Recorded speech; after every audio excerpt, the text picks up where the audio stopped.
what it is, Duke City. Welcome to the program. Welcome to Two Men On. Welcome to 95.9 FM and AM 610, The Sports Animal. One Van Nundley here, one Zay Johnson back at the studio. Fred Slow is out on assignment in Canton, Ohio, covering NFL free agency all day today. He'll be giving you free agent updates all day as they happen. Lucky for me, we're at the Duke store. We got Steve Palmisano hanging out with us, but not yet. Stay on the edge of your seat for Steve Palmisano.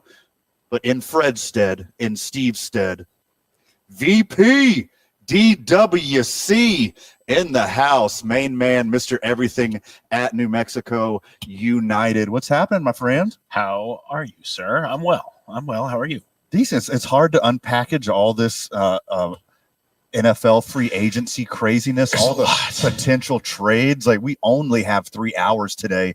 It may not be enough. Yeah, I mean, a large portion of the Eagles' defense is gone, but you knew that was going to happen. So that, I've been seeing CJ Gardner-Johnson go and Darius Slay and all these guys, and I'm not complaining because we won a Super Bowl, of course, but it's sad to see those guys go anytime that you're coming off success. Those guys were key contributors to that success. It's tough. It's tough. Except for David Weese-Carl of United with us in the first segment. I'm going to talk a little United first, but let's get this Eagles stuff out of the way. Go Birds. Because you won the Super Bowl. That's what it's for. 100%. Now you let these guys walk. You don't have to pay them for past performance. You look at the future. In some ways, yeah, you're kind of a victim of your own success, right? You got a guy like Zach Bond, for example, who you brought in on a 1-year, $13 million contract, not all of which was guaranteed. And then he's unbelievable. He's probably the best middle linebacker in football. And then you got to pay him as much, right? We had $51 million to Zach Bond now guaranteed. That's a big, big difference. But you can only do that with so many guys, right? They pay Zach Bond. They pay Saquon Barkley big money. That means that you have to let guys like Darius Slay move on. You have to, I'm hoping they re-sign Mekhi Becton, but he could be gone too. I mean, right, you got to trade and get future assets because you can't give every single linebacker an 8-digit salary. It just doesn't work that way. Every single lineman. So it's you've got young guys. Howie has kind of prepared for that in some ways. He drafted in the second and third round, drafted all defensive players because I think he knew that was coming. Howie's the best GM in sports.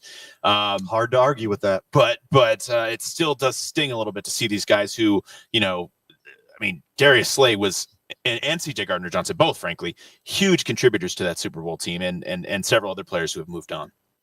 There's more defensive players coming up in the draft this year. Yes. I think he's just going to draft every guy from Georgia, right? Yeah, that's worked for us pretty well so far. Jalen Carter's pretty good at football. I think Howie's probably going to be looking at safety on the last pick of the first round. Whether it's that kid from Iowa or find somebody from Georgia. It's we'll see. We'll see how that goes. Tough loss to start the season. Yeah, yep. But in United's defense, on the road against a really good team, new coach, new squad. Yeah. Do you feel like the boys got the first game jitters out of the way, ready to come back home? Yeah, I got to be cautious with what I say. Sure. There were some officiating decisions that could have gone either way is where I can leave that. And they didn't go our way, and that happens. It's part of any sport, right? We were the better team. Prior to Kalen Ryden getting sent off, we were dominant in chances and possession and all these kinds of things. Kalen Ryden gets sent off by the referee, and that was the referee's allowed to do that. He is the referee. But we didn't. Yeah, can't say too much more about that. But we were still even creating chances after that happened. We nearly came back and tied it up. So 2-1 loss to one of the best teams on the road. While being down to 10 men for more than half the game. We played really, really well. We're in Vegas this weekend, and I think we'll do really well then. And then we're home next weekend. It is 10 days away from the home opener, and we're ready.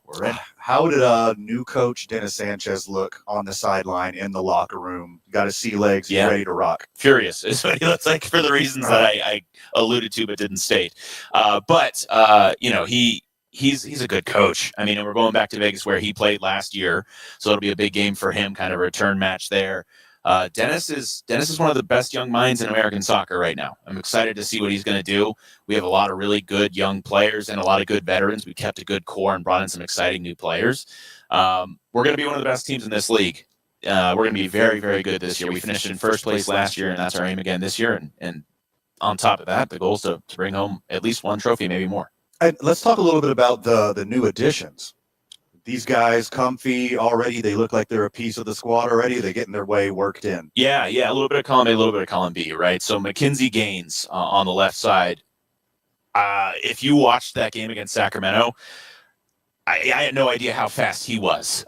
He's just streaking past, took the ball on the left side and streaked past probably 6-7 players to create a chance on goal. He looked absolutely fantastic. Thomas Pondeka, another new player for us, had a rattler off the post from about 25 yards out. That would have been the goal of the season in week 1 if it had gone in, just barely off the post.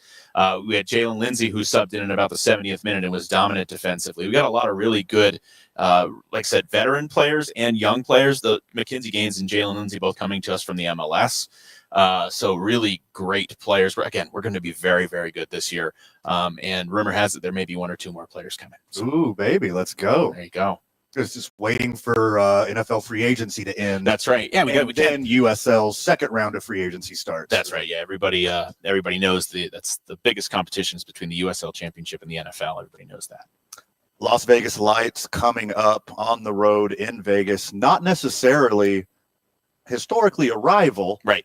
But they kind of are now since he stole their coach. Well, they knocked us out of the playoffs. We had to get them back, right? Yeah. We had, the best season in our history last year. We finished first place in the West. We're in the Western Conference semifinal, and then this upstart team with this upstart coach from Las Vegas comes and knocks us out. So we had to get back at him. Our coach went to the MLS for the 3rd time.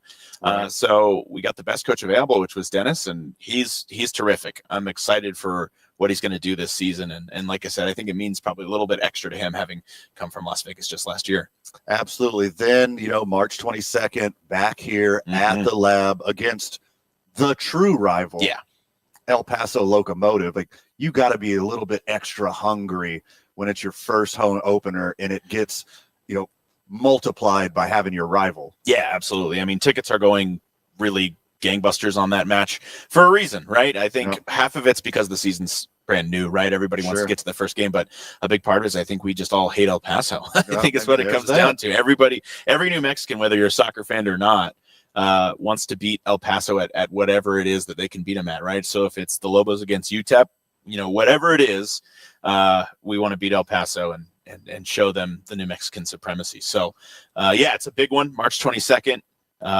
Tickets on sale now. Like I said, they're going pretty quick, but get out there. It's going to be a blast.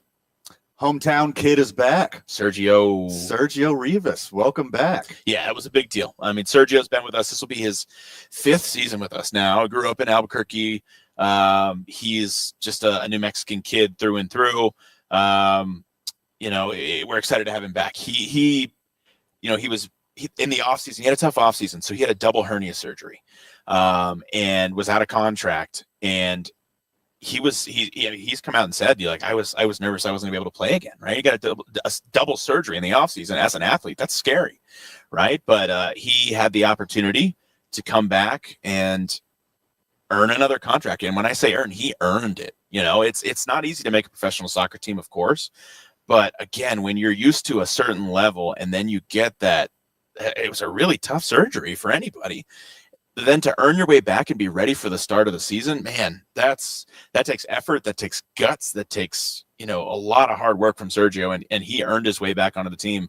And he's, like I said, he's a New Mexican boy. We're so excited to see him fight for the Shield and fight for the state again this year. We are right next door to where you do a lot of your business here at the Nob Hill Shopping Center at the Albuquerque Duke store, corner of Central and Carlisle. I love you this guys place, got man. You guys got some sweet crossover merch, whether it was the old jerseys, the new windbreakers. Yep. How awesome is it incorporating the iconic Albuquerque Dukes logo into what you guys do? Dukes are the best, man. Like, I mean, you ask any New Mexican, any Albuquerque resident, like, the Dukes are New Mexico. I mean, we love working with Steve and company, and the brands have been really, really great together. But we're really just honored to work with such an iconic New Mexican brand. Not to mention the fact that Steve's awesome. Steve's just a great dude. Goes without saying. Come out to the Duke store and check out all the awesome stuff they have here. And some of that, yes, the really cool crossover gear, but I'm seeing Ice Wolves stuff here too. Yeah. Which is pretty cool. You got your classic Duke stuff with the I like the Chili baseball bat. I have a little pin that I wear on my vest on game days with the Duke with the Chili baseball bat. But yeah, the Dukes are New Mexico, man. The Dukes are Albuquerque. They're like the OG when people talk about New Mexican brands. I mean, it's the Dukes first.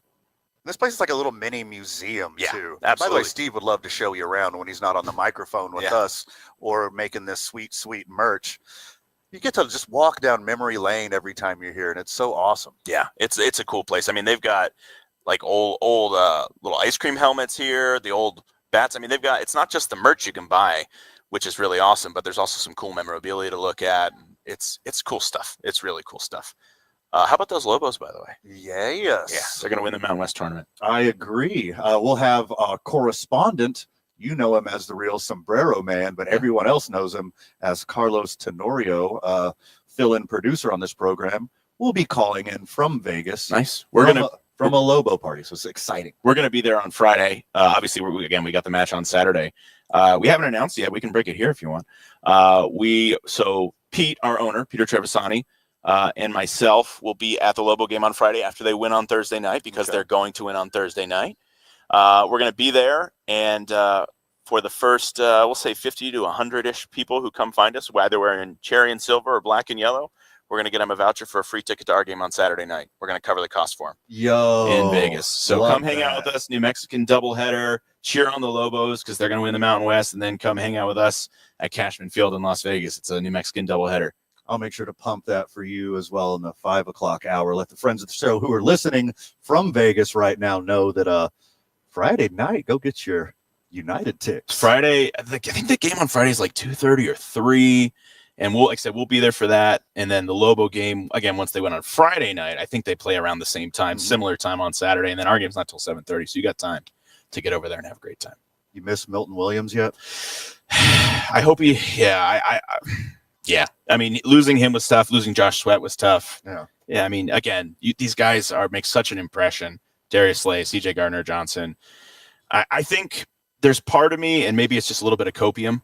There's part of me that thinks that maybe Cardinals may have overpaid. I mean, assume the Patriots may have overpaid a little bit for Milton, who has taken about 43% of the snaps. He's not a full-time guy. Right. I loved him. He's been helpful. He's been awesome. He's great.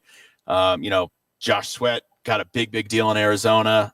I wonder if they overpaid for that. I mean, you get that Super Bowl bounce, and I'm happy for these guys, right? I'm happy they didn't go to Washington mostly. Right. But yeah, we're going to miss those guys, of course. I mean, that's what you do, right? You sign a team-friendly deal, you win the Super Bowl, and then you go get that bag. You can't begrudge a single one of those guys for that. Absolutely not. And there's no way the Eagles would have been able to pay them all. And they know that. So yeah, I mean, Milton Williams goes and makes his money. Josh Sweat goes and makes his money. You only get so many contracts as an NFL player. You're lucky if you get 2 or 3. Yeah. So go get your money, man. I don't blame him one bit. All right, you're playing GM. Yeah. For your Philadelphia Eagles. You keeping Williams, Bond, or Sweat?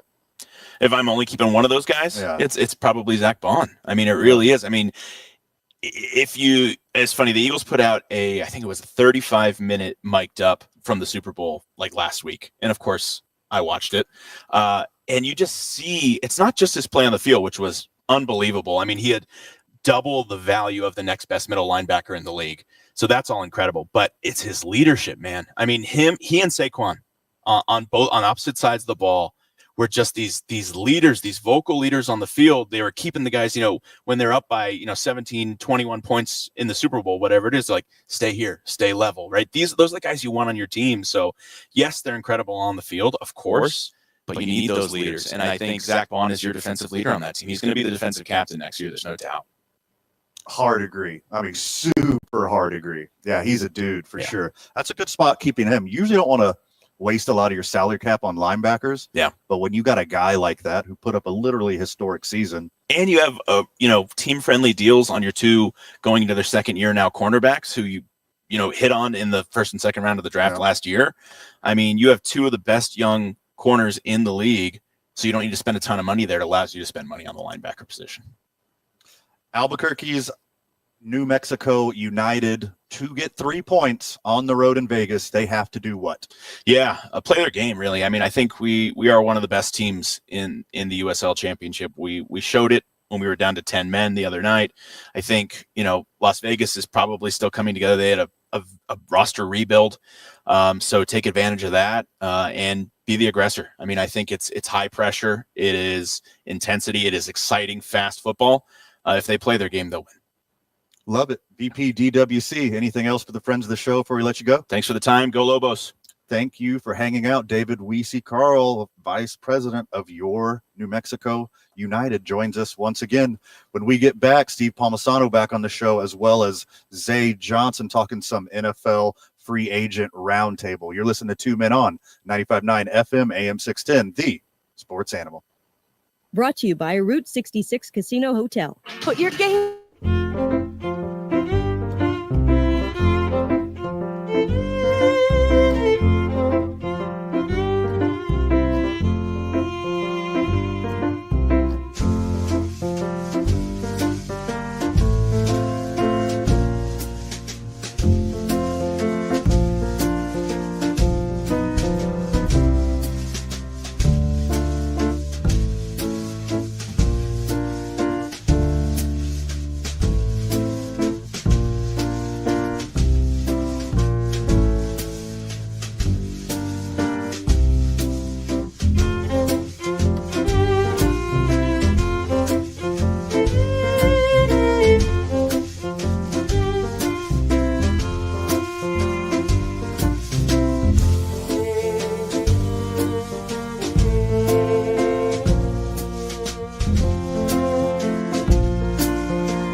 Welcome back to the program, Duke City. Welcome back to Two Men On. Welcome back to 95.9 FM, AM 610, the Sports Animal. The boys are live from the Duke store in the Nob Hill Shopping Center, right at the corner of Central and Carlisle. Get down here before 7 o'clock and get your 10% off. Not from Steve, not from Jared, from Van Nunley, right out of his pocket, right out of the kindness of his heart. He giveth and he taketh away, but he mostly giveth. And he's givething you 10% off of Duke's merch today while we are here. Come get down here. If you haven't been here, I know I talked about this with VP DWC of the New Mexico United last segment. Thanks for David coming on with us. Always just a real talent and, works his tail off for Albuquerque and New Mexico. Steve. What's up? I love this place. Thanks, man. It's been busy around here. As it should be. You've got the sweetest merch in town. Yeah. Some new hats on the shelves, I see. Always new hats. I've been inviting people over for you to give them the Duke's Museum tour. Yeah. Has anybody came up and said, "Hey, but Van said you do it"? I know you're specifically said that, but I could tell that they were sent over here. Yeah. So always happy to give the tour, give the history, goes back. Long history of the Dukes in Albuquerque. Steve and Zay are both Cowboys fans. Well, you lost a real one today. Who's that? Dexter Lawrence is not going to re-sign with the Dallas Cowboys. DeMarcus Lawrence will not sign with the Dallas Cowboys. Neither will Dexter. Yeah. Yeah, I would be. If they got him, I'd be doing backflips. That's actually exactly what Dallas needs is a Dexter Lawrence. No, DeMarcus Lawrence, he's always getting hurt. And, I've been in college, high school, but I've been in some football locker rooms, and a lot of things stay the same. And, one of those things is body language. And I could tell a long time ago that Micah and D-Law did not like each other because D-Law felt like I'm the guy. I've been here. I've been the leader of this defense. And then Micah comes in. He's super cocky. He's outspoken. He doesn't hold his tongue. He's always running his mouth. It bothered Lawrence, and they both play for the D line. So a lot of times those guys, in interviews, they didn't like each other. So I knew a while ago Lawrence was going to be out of there. It's like a Kobe Shaq thing, how they chose Kobe. This was like a Lawrence Micah thing. Okay, I don't think that was much. I don't think that was much of a decision. He's gonna be missed on that defensive line, but not as much as the playmaker Micah Parsons would have. Absolutely, yeah. No, I mean the two of them together were great, and I mean if that's what the case was, then D. Lawrence should have just stepped up, and if he's the man, then he should have been the man. Clearly, he was, either didn't want to put the work in or didn't want to, Or is this fight it? A leader losing his job and throwing a hissy fit instead of what Steve said, step up? Well, the signs I'm kind of referring to, it'd be after a loss, and Micah would go to the reporters and he'd be like, "Yeah, I just think it's time as a team we need to step up and let the leaders lead." And then you'd hear Lawrence say something like, "I've been here for a long time. So I've been around these guys for a long time. So I've had a voice here for a long time," little things like that. And it's okay, so you guys are throwing shots at each other. And they were the alpha dogs of the whole defense, honestly. So I definitely think it was one of those things. Better if Lawrence left. Now Micah can kind of free roam and officially take leadership of the D-line if that's something that Micah's wanting to do. But we'll see how they draft. It's been an all right free agency. I know he wants all attention. right free agency. I know Micah Parsons wants attention. I don't know if he wants leadership. Do you really feel like he's that guy on the Cowboys, Zay? I feel like, yes. Yeah, I think he's trying to be. At least if you ask him, he wants to be. He wants to take that role. I just think he's like a Draymond, where he feels like he can do everything. He feels like he can still be the leader. Why can't I be the leader and still voice my opinion? Why can't I do this? Why can't I do that? It's anything he does that may make us raise an eyebrow, he's like, why can't I do it? Yeah. Why can't he return punts? Exactly. It wouldn't shock me if you put up that debate. But yeah, Steve, it's been all right. They've picked up here in the last hour. Not that they've. I haven't paid attention in the last hour. Yeah, Yesterday morning, I was wearing my Dallas hat and I was outside playing a little pickleball. Yeah, no. And the guy goes, "Oh, you're wearing the Star today."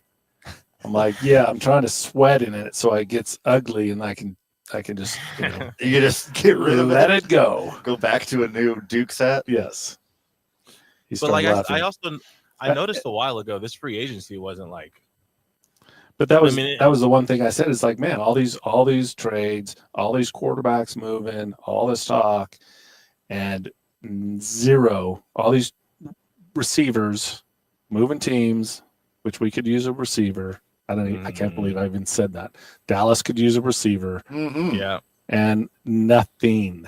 Reminds me of this time last year. Is Amari Cooper still available? Did he sign yet today? He is. He's still available, Cooper, right? He's not. Cooper Cup is who a lot of people are thinking, but I guess it reports that Dallas is not super interested. They're not just like going, you know. Why would one of they those be? moments? Yeah, he's only won a Super Bowl. D. Hopkins. Why would they be interested in him? Oh no, he signed somewhere else. Who was the other guy? I think they want to draft a guy. I know. You know how Jerry Jones loves. He's all in. He loves saving money.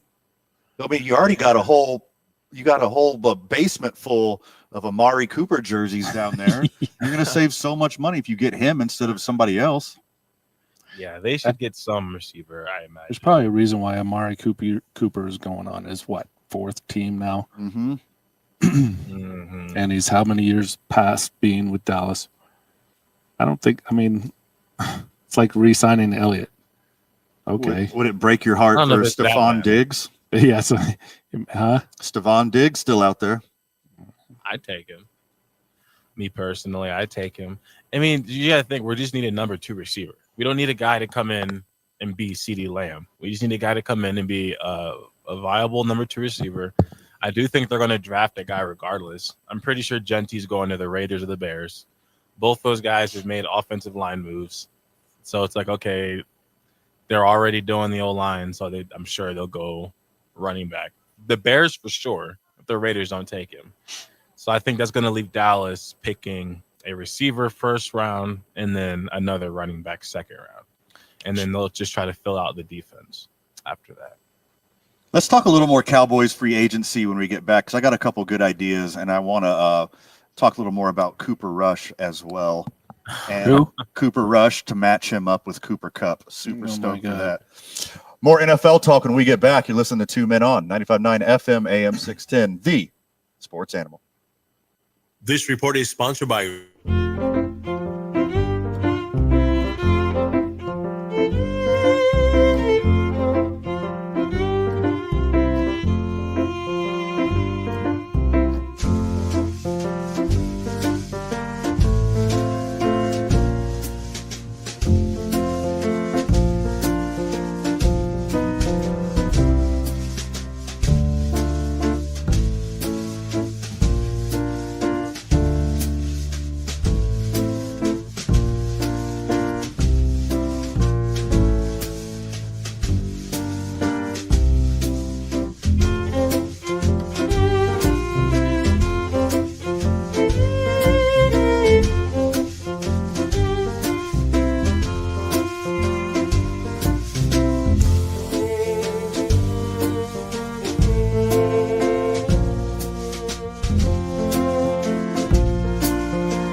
Welcome back to the program, Duke City. Welcome back to Two Men On. Welcome back to 95.9 FM, AM 610, The Sports Animal.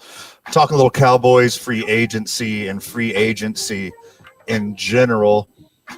Zay, Steve, both air quotes Cowboys fans, part-time haters. I think Phil's full-time. I think the Dallas Cowboys are the perfect landing spot. By the way, we're at the Duke store here, the Nob Hill Shopping Center. 10% off while we're here. Come hang.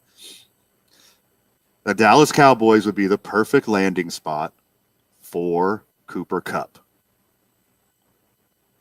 Give him a low guaranteed contract, high in incentives, and if he can be Cooper Kupp, and he could stay healthy all year. If he's healthy, he's going to put up numbers. I think this would be the perfect prove-it contract, prove his health, prove that he still got it, and then get another bigger bag later.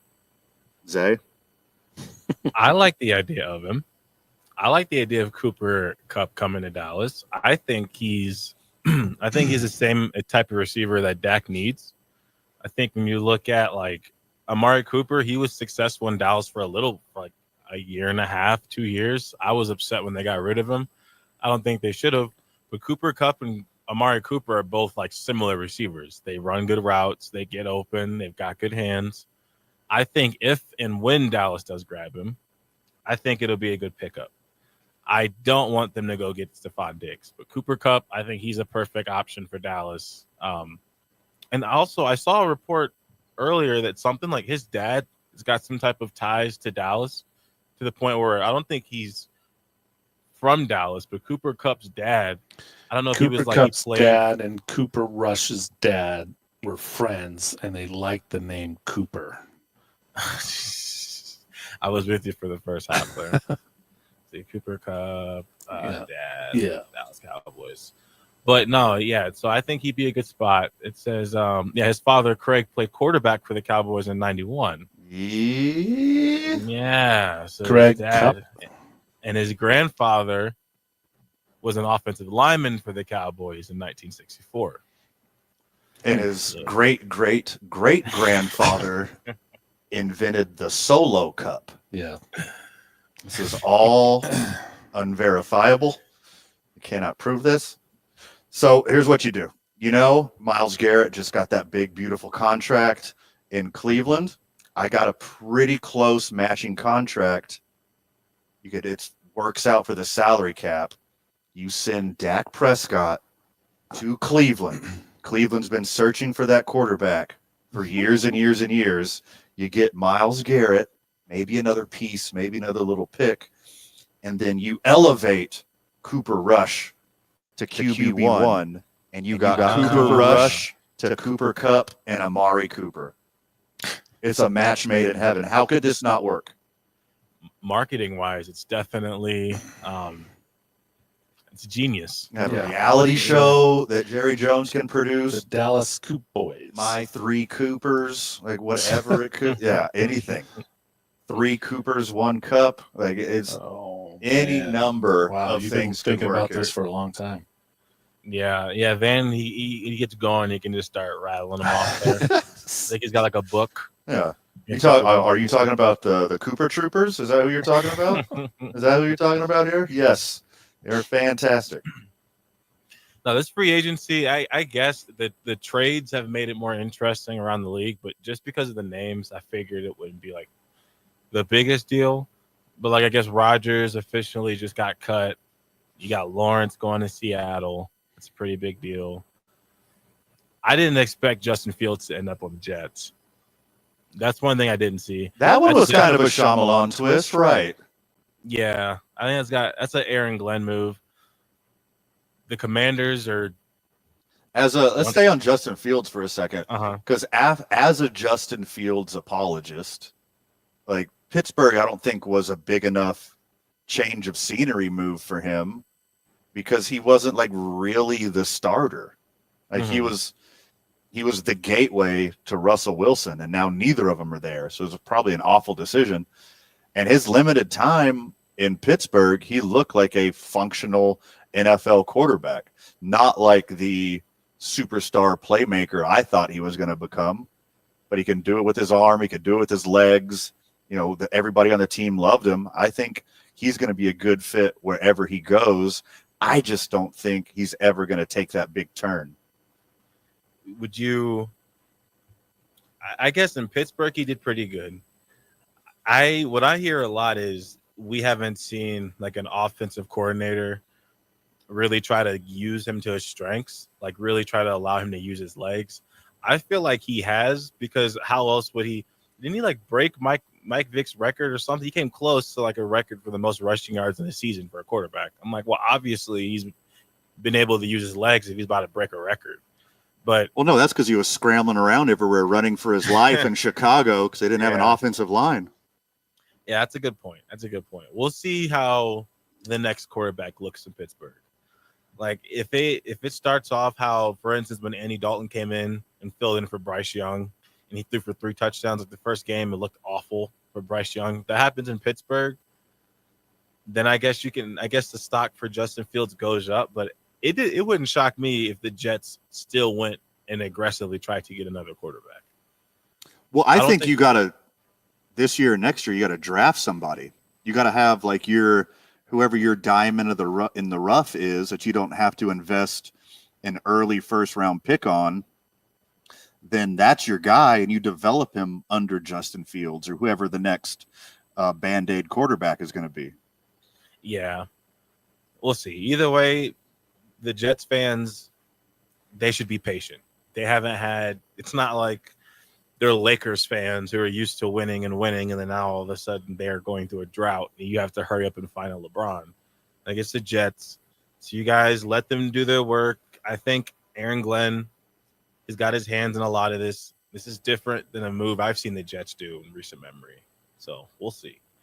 But, yeah, that was one of the biggest. At the very least, for Jets fan, it's going to be exciting.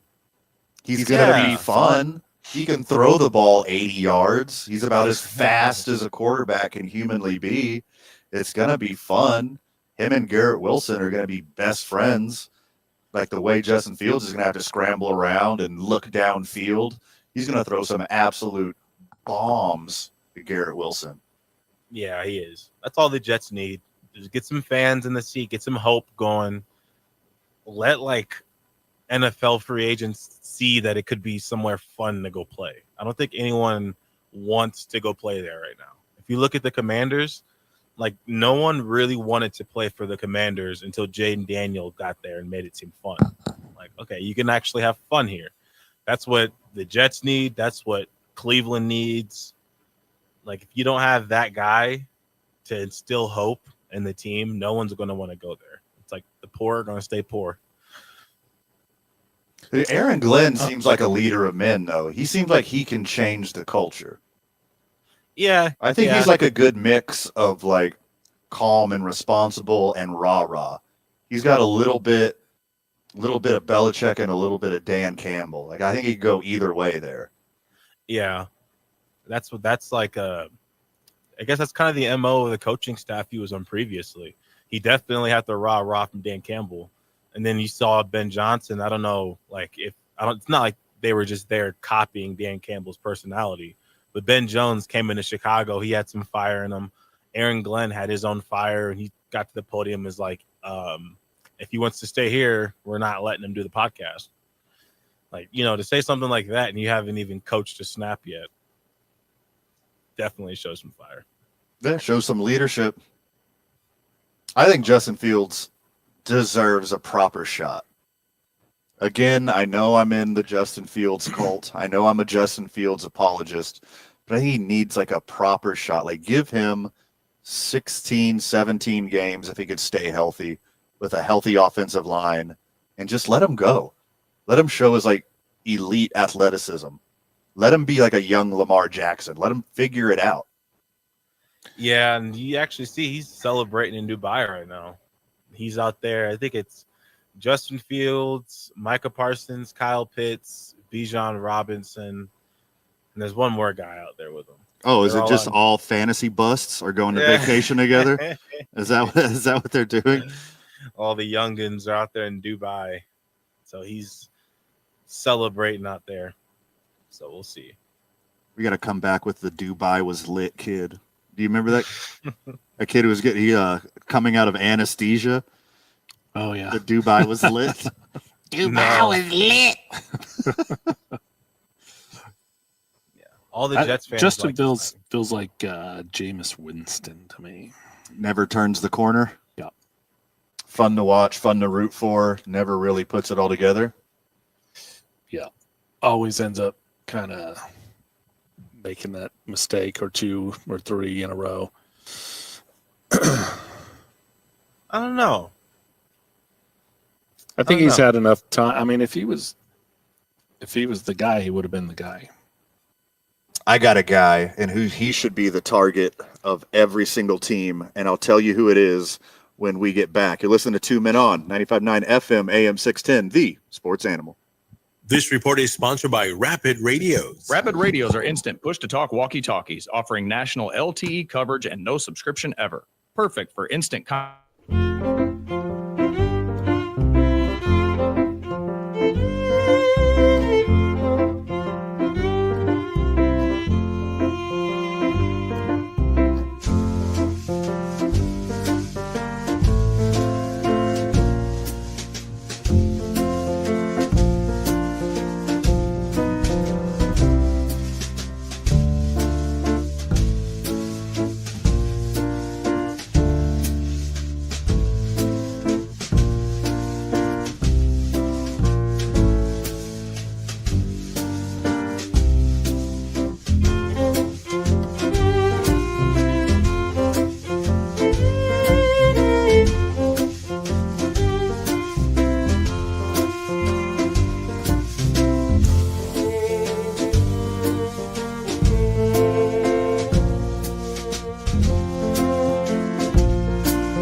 Welcome back, Duke City. Welcome back, friends of the show. You're listening to 2 Men On, 95.9 FM, AM 610, the Sports Animal. Happy Free Agency Day, football fans. That's basically all we're going to talk about all day. We're going to hit some sports adjacent in the 5 o'clock and 6 o'clock hour as well. Talk a little Lobos in the 5 o'clock hour as well. But I got the steal of free agency, and he's not a free agent. He is trade bait. But any team in need of a quarterback should be going after Joe Milton III.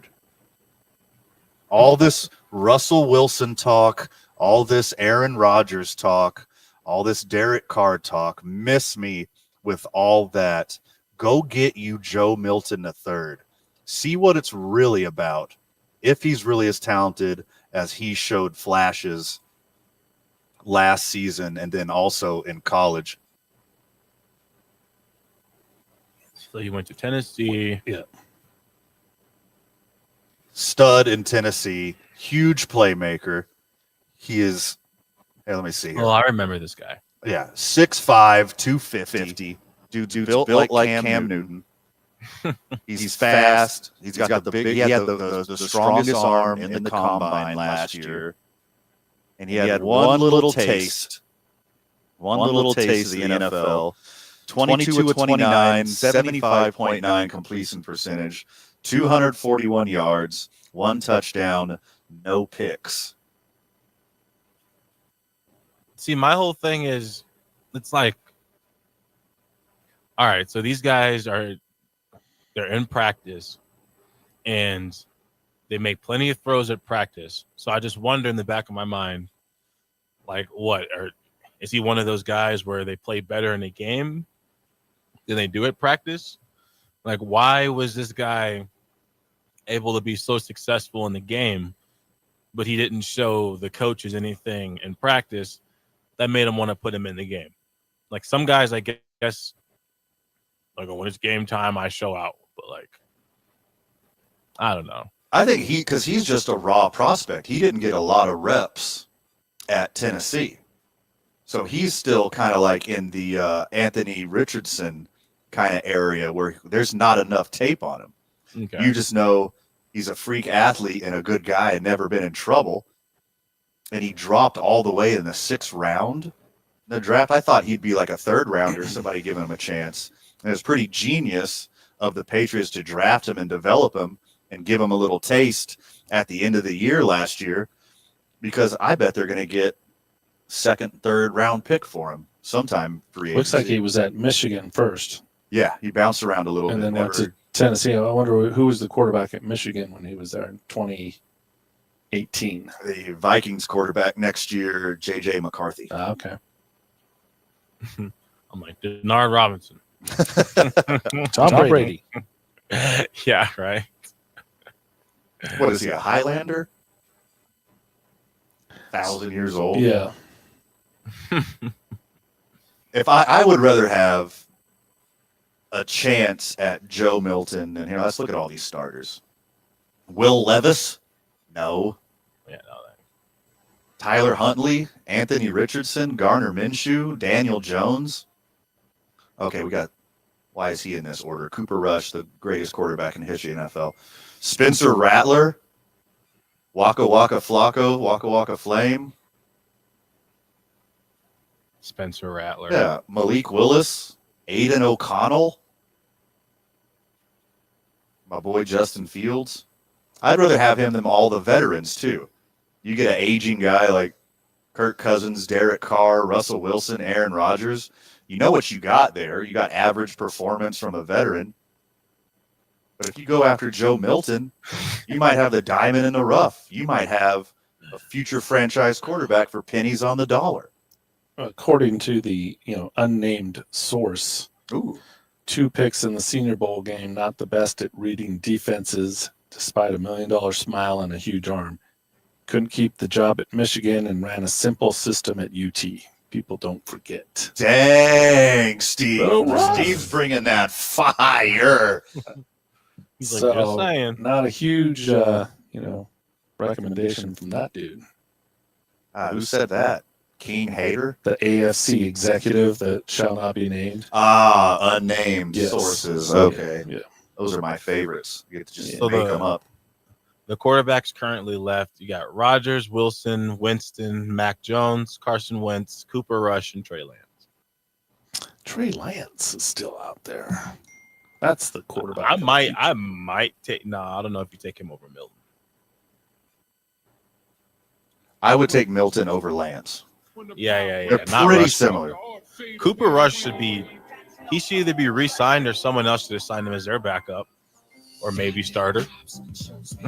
More quarterback carousel talk when we get back, and a little sprinkle of Aaron Rodgers. We got some updates. Thank God. On free agency when we get back. 5 o'clock, it's quitting time. You listen to 2 Men On, 95.9 FM, AM 610, the sports animal.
1 hour in the books, 2 hours to go here at the Duke store in the Nob Hill Shopping Center, corner of Central and Carlisle. Get down here. It's about to be summer, Steve. You need a new ball cap, don't you? Absolutely. I think every friend of the show needs a new Duke hat. Come get it while they're hot. Yes. They're hot year round. Oh, no, they're hot year round. Yeah. Just to be clear. Jeff Grammer calling in 5:30, talking Lobos and the Mountain West tournament. Stoked to talk to him, giving you the tournament preview coming up at 5:30. Speaking of which, our Lobo hats are on fire too. Ooh, yes, they are. People coming in before heading out tomorrow. I know a lot of people headed up there. We're going to get a little phone call later in the program as well from Carlos Tenorio. He's in Vegas at the tournament. Got some Lobo talking to 5 and 6 o'clock hours. Stoked for that. Now we keep the NFL free agency talk going as we talk a little quarterback carousel, and it's basically a wife-swapping summer of 69 here in the NFL because unless you're under contract for 5, 7, 8, 10 years, you're rotating around willy-nilly for a team every other year. We saw Daniel Jones go from Giants to Vikings to Colts in the span of a few months. Who's going to be the Vikings quarterback? All kinds of movement. My boy Joe Milton III, who might take place of my new Justin Fields. You know, Joe Milton III might be my new Justin Fields. We'll see. Might be my new crush. But the quarterback carousel keeps going. But the biggest question is, surprise, surprise, he's back in the news. Where is Aaron Rodgers going and why? Exactly. Is that a question or do you know? It is a question. Yes. What do you think, Zay? Aaron Rodgers is going to be a Pittsburgh Steeler. He's going to go to the Steelers. He's going to have DK and Pickens. Sorry, Kenny Pickett is not gone. Uh-huh. I always get this. They're two completely different people, but their names They're pretty different. They're By modern societal standards, pretty different. Look, when Rodgers, as conceited and as narcissistic as it looked for him to drag all of his ex-teammates to the Jets with him, all he really wanted was comfort in himself and feeling like he had help. He wanted to feel like he had some people he could throw the ball to. He did not want to be in a situation where he's having to lift up a bunch of average players. And on the Steelers, you know, as hard as it may be, we have to remember they're not currently the same Steelers offense that they were last year. They've now added DK Metcalf. So you got Metcalf and Pickens on both sides, both tall guys, both can grab the 50-50 balls out of the air. Rodgers loves being able to throw it up deep. I guarantee you, if he goes there, you can scratch them off for at least 2 Hail Marys. Sure. Completed Hail Marys are going to happen for sure in Pittsburgh. Aaron Rodgers goes there. You know, would I say he should go to the Steelers from last year? No. But it does appear that they're doing, I mean, right now, this might be on paper before we can see them. This might be the best Steelers receiving core we've seen since the Antonio Brown days. I agree with that, and I'll raise you one. It will be the best wide receiver core Aaron Rodgers has ever played with. Oh, whoa. He has a rich history. He has a rich history of doing a lot with a little. End of the draft picks, 4th, 5th, 6th rounders, free agent punt returners, like Davante Adams, which he personally helped curate a little bit. Let's be honest, is like the only stud receiver who's ever played with him. Oh, whoa. What about so I'm thinking way back. Jennings, Driver, Jordy Nelson. They're good. I mean, what did they do when they didn't have Aaron Rodgers throwing them the ball? But if you got a guy, this is a hot take. You got Metcalf and Pickens. Both of those guys, and this is going to sound like blasphemy to a lot of people, are both just as talented as Davante Adams, and he's got 2 of them for the first time in his career. This is crazy. Because when I think of, I mean, not that the segment was supposed to be throwing it back to the 2011 Packers, Sure. but, Yeah. but man, like they were stacked. At one of those years, I mean, James Jones was like your wide receiver 4. Yeah. One of those years. Again, that's So- Aaron Rodgers doing all the heavy lifting there. Yeah, I agree. Making these guys what would they have done? What would they have done like on the Browns? They didn't have Aaron Rodgers throwing him the ball. That's Jordy. I think Jordy turned maybe with the help of Rodgers. Jordy turned into a dog. Now, would I take Metcalf over all of them except for Tay? Yeah. The answer is yes. Yeah. So You take George Pickens over everyone except for Tay too. yeah. So I think that Aaron Rodgers, that should be where he should be targeted. Now, the only question is, how would he get along with Mike Tomlin? Would he? He's been praising Mike Tomlin for years.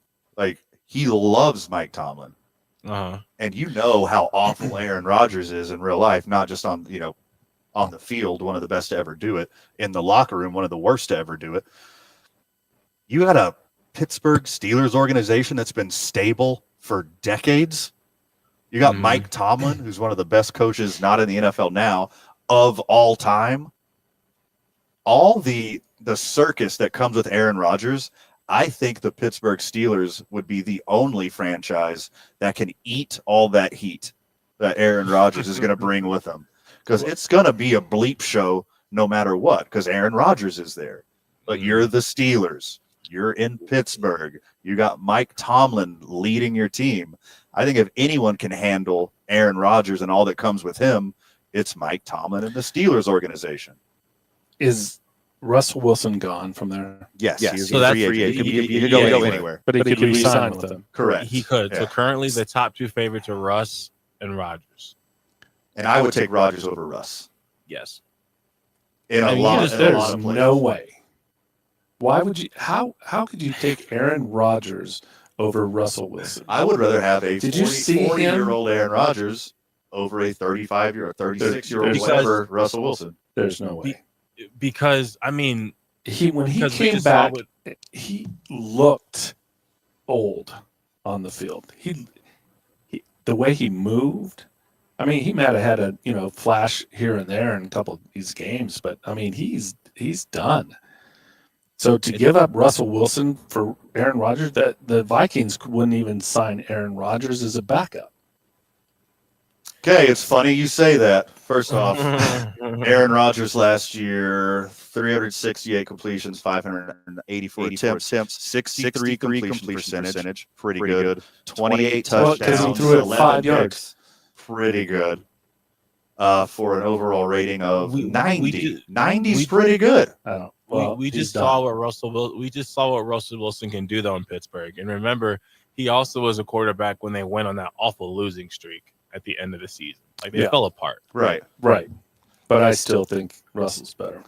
I mean, if you're going to go with somebody like that instead of Go with the draft, go. I mean, Also, you got to think about how much they're asking for. Like, who knows how much? Russell Wilson might be asking for some money. He might be asking for more than Rodgers. I guess that kind of matters. Like, what if Russ is asking for $30 million a year, and Rodgers is like, "I'll take 21." A guy that had his eyes on Aaron Rodgers a lot last year, the YMCA Jacques Tony and diehard Jets fan. Jacques, how excited are you to get rid of Aaron Rodgers? Jock says he's so excited. We're working on Jock's mic here. he's really excited to get that volume turned up. No. You got me now? There we go. Yeah. Super excited because he did nothing for me but take my money. Took your money. And we got to return all of your Aaron Rodgers merch.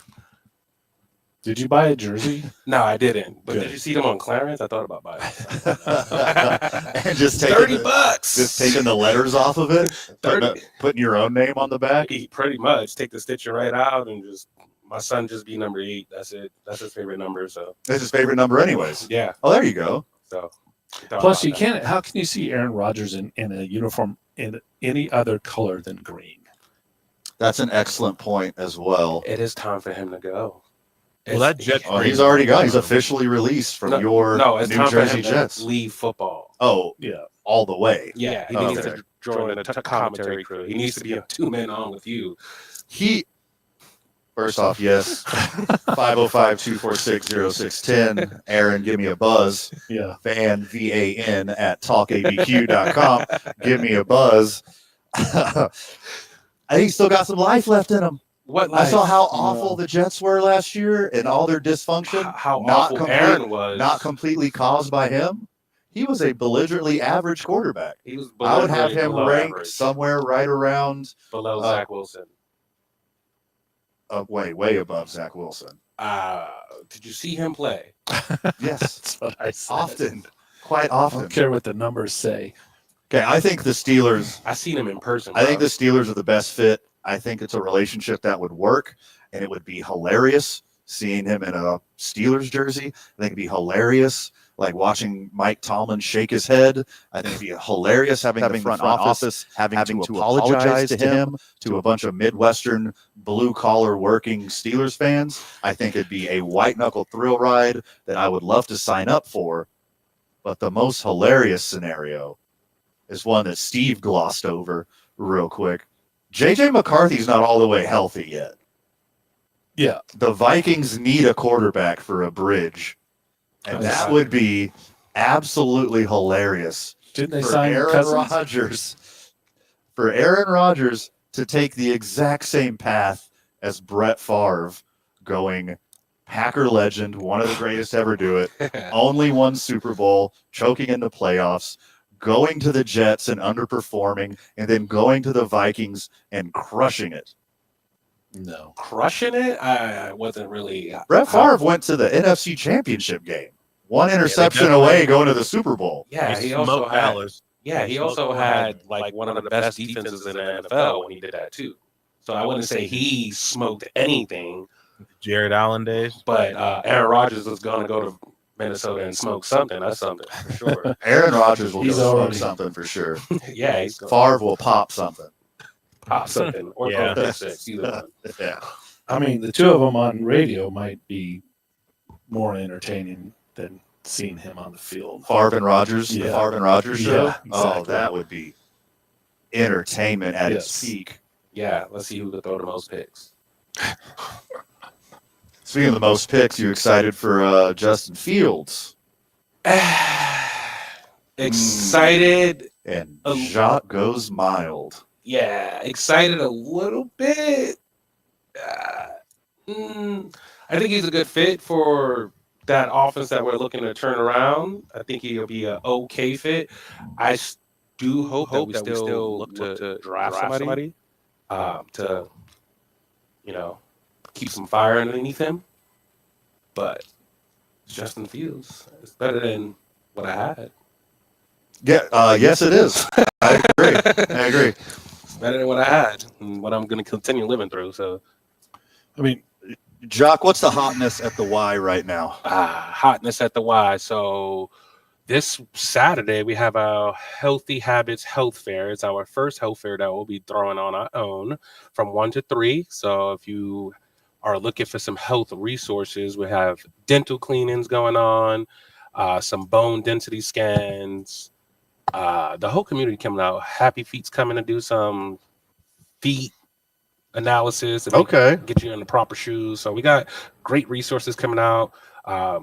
Yeah, that's gonna be some fun. And then next month we have Healthy Kids Day. It's here. Healthy Kids Day is 42 days away. So April 26th, from 11 to 3, we have everybody and their moms coming to the Y. So It is a super cool day every year. Correct me if I'm wrong. No joining fee? right now, there's no joining fee. So hurry up and get in is what you're saying. Hurry up and get in. And for family memberships to go along with your summer camp registration, you pay nothing until May the 1st. Say that again. Nothing until May the 1st. That's incredible. So we got great things going on at the Y right now. Also, my registration for my camp opened up this week. So we have our athletic performance camp this summer. We'll have 2 sessions, one in June, one in July, and I'll be training the kids on really taking them to the next level. So we'll get them working out a little bit, really working on speed and conditioning. teaching the kids how to cook, do some nutrition with them, as well as some foam rolling and yoga also. It's going to be a good time. Me and Aaron Brack will be really taking the horns on that now. You doing some offensive, defensive line stuff at the camp too, or mostly just athletics and health? This is for any athlete. Yeah. Any athlete looking to take their game to the next level. If you happen to play offensive line, defensive line, you get blessed by having me there. So, What a deal! What a steal! Kids and adults or just kids? this one's just for the kids, but if you're looking for something for the adults, we got personal training, group exercise classes going on all the time at the Y. We do have at least 50 classes a week going on for adults. And guess what? The kids can join those also, with the exception of a few. But if you want to get your kid into yoga, spin classes, anything like that, you can bring them at the Y starting at 9 years old. Get them in, get them moving. Jock, you got one more in you? Got one more in me. Sports and sports adjacent talk, and we get back. You're listening to 2 Men On 95.9 FM, AM 610, the Sports Animal. This traffic update.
Welcome back, Burke. Welcome back to Two Men On. Listen to 95.9 FM, AM 610, the Sports Animal. Van Nunley and Steve Palmisano are at the Duke's store, Nob Hill Shopping Center, corner of Carlisle and Central. While we're here, 10% off all Duke's merch. You're friggin' welcome. Zay's back at the studio with us here at the Duke store. YMCA's Jacques Tony. Jacques, the Bosa brothers are already broken up after one day. False reports of Joey Bosa going to the Niners for a Bosa family reunion were all false.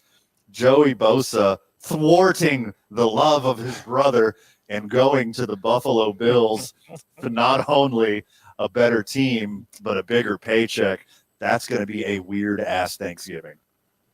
Oh, yeah. I was excited to see the two, but then this morning happened, and I'm also excited to see him with Josh Allen. Even though I'm supposed to hate Josh Allen, but I kind of got a secret love for him. It didn't shock me. It didn't shock me because Joey, like I told you, even way back in the day, he likes to love from a distance. He like his college teammates used to talk about how he was like the only guy who was like lived by himself. Yeah. When he got to the NFL, like he never really liked having roommates. He didn't like people too close to him. And usually when big brothers like that, little brother is the opposite. So I'm sure he like didn't want to, he probably wanted to do his own thing. And also I'm sure he doesn't like the fact of, or the idea of playing with his brother when his little brother's better than him. No, I think that's like a guarantee that his little brother's better. And I don't know how much a big brother wants to be on the same team and his little brother's just dominating. But also on a side note, you got your former Packers running back A.J. Dillon signing with the Eagles, and the Panthers are He's signing. still playing ball? Yeah. Good for him. And the Packers are signing Rico Dowdle, which makes me happy. Okay, why? Let me write why Rico Dowdle. I'm going to do some research. The Packers usually make excellent front office decisions. No, the Panthers, not the Packers. Oh, you said Panthers. Oh, thank goodness. Yeah. Okay. Woof. Okay, good. Yeah, that's a Panthers move. That's not a Packers move. Like move. Rico and the Packers, he'd be a good backup. For what? Run the scout team? I'm not giving He's him. probably going to have his best year ever. He probably is. That's usually how it goes. Well, I mean, Chalkboard it's material. not really that hard to do with the Panthers because you can't throw the ball there anyway. So, Yeah. yeah. That's an excellent That's the thing, point. That's the thing. So yeah, I like it. The running backs are starting to drop now, so we'll see. And I was just looking the same site that was showing me which quarterbacks were there. Showing me the running backs. There's still some decent running backs left. Like you still got Nick Chubb. He's there. I know he's been hurt a lot, but I wouldn't pass up on him, me personally. Yeah, team friendly, incentive laden deal. I'd add him for sure. Like if you have, like Same, what if? same thing with Dobbins. Like Dobbins and Nick Chubb are the exact same player. Like if they're healthy, they're good. If not, they're a clog on your roster. Yeah, his injury was gross though. So you got Dobbins, Nick Chubb, Rico, he's gone now. AJ Dillon's gone. Kareem Hunt, you got Alexander Madison, Cam Akers. Yeah, that's pretty much like all. The wide receivers list in 2015, 2016, this list would have looked insane. Yeah, Stephon Diggs, Amari Cooper, Cooper Kupp, Keenan Allen. Yeah, Keenan Allen's still there too. Tyler Lockett, Mike Williams, and Deontay Johnson. Those are all wide receiver twos, in my opinion. Yeah. Right now? No, Wide just- receiver? Yes. No one wants to pay him. Wide receiver twos. Like if you got to I guess I'm always kind of looking from a Cowboys perspective. Like on Dallas, if you CeeDee Lamb, all of those guys are upgrades over who's currently on the roster as wide receiver two. All of them. Yeah, you should probably find a better team. But I'm a Jets fan, so YMCA's Jacques Tony. I was going to let you eat that one. YMCA's Jacques Tony joining us. Jacques, is there any space left at Camp Shaver? there is space left at Camp Shaver. Horn Summer Day Camp just filled up today. So we opened up registration at Bel Air Elementary, which is right down the road from us. Okay. So if you're not thinking about summer, you're kind of behind the ball. So get summer rolling right now. Summer day camps, sports camps open up pretty soon. I got my athletic performance camp. Camp Shaver's been going on since December. So get your kids in opportunity to have the experience of a lifetime and send them out to the Hemis for a week, maybe 2, if you really love them, 3, and really get an experience because Travis out there is making some great moves out there, and I love it. I'll be passing the crown of Justin Fields fanboy over to you, Jacques, now. You're welcome. Yeah, that's fine. Look, I'll be happy to see the guys slide on a field after a touchdown. I'm cool with all of that, but you better win some games. Jacques, Tony, anything else for the friends of the show before we let you go? Hey, come down to the Y. Van's paying for your membership. No joining fee right now. So it's nothing better than that. He'll pay for it at least until May the 1st if you get a family membership. And if you're nice to me, I will also pay it in May. You talk to him about that. Just for the first person that asks, not everyone. I can't handle it. I can only do 1 free month for everybody. Yeah. But for you listening right now, you know who you are. You get an extra one. There you go. It's March Madness at the Y, and we're giving it away, man. When we get back, Albuquerque Journal's Jeff Grammer talks Lobos and the Mountain West tournament with us. You're listening to 2 Men On, 95.9 FM, AM 610, the Sports Animal. This report.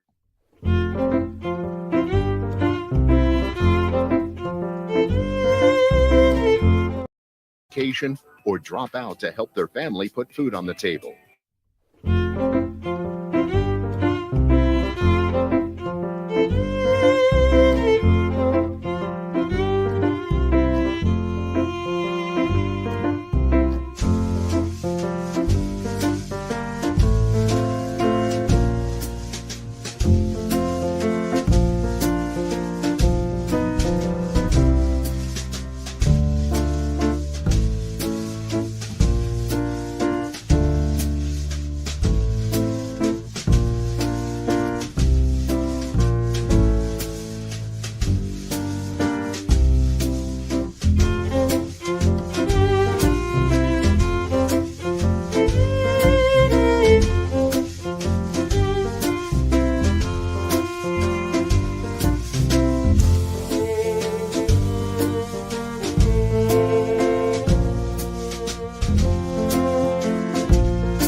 Welcome back to the program, Duke City. Welcome back to Two Men On. Welcome back to 95.9 FM, AM 610, The Sports Animal.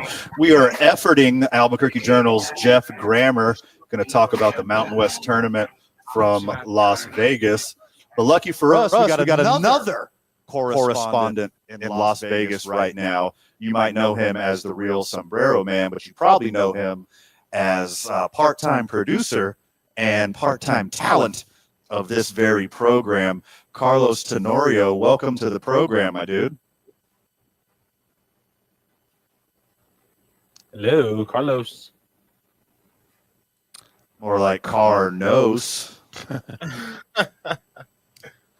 Okay, Zay's going to figure that out, and we're going to talk a little bit of Albuquerque Aardvarks with the meme master, Mr. Everything at the Albuquerque Aardvarks, Joel Luevano. Welcome to the program again, my friend. It's an honor. Thank you for having me back. I know you had a lot of choices today for people to come on, and, I'm just honored you picked me. Yeah, we had a lot of choices for people to come on this program, and you are one of the choices.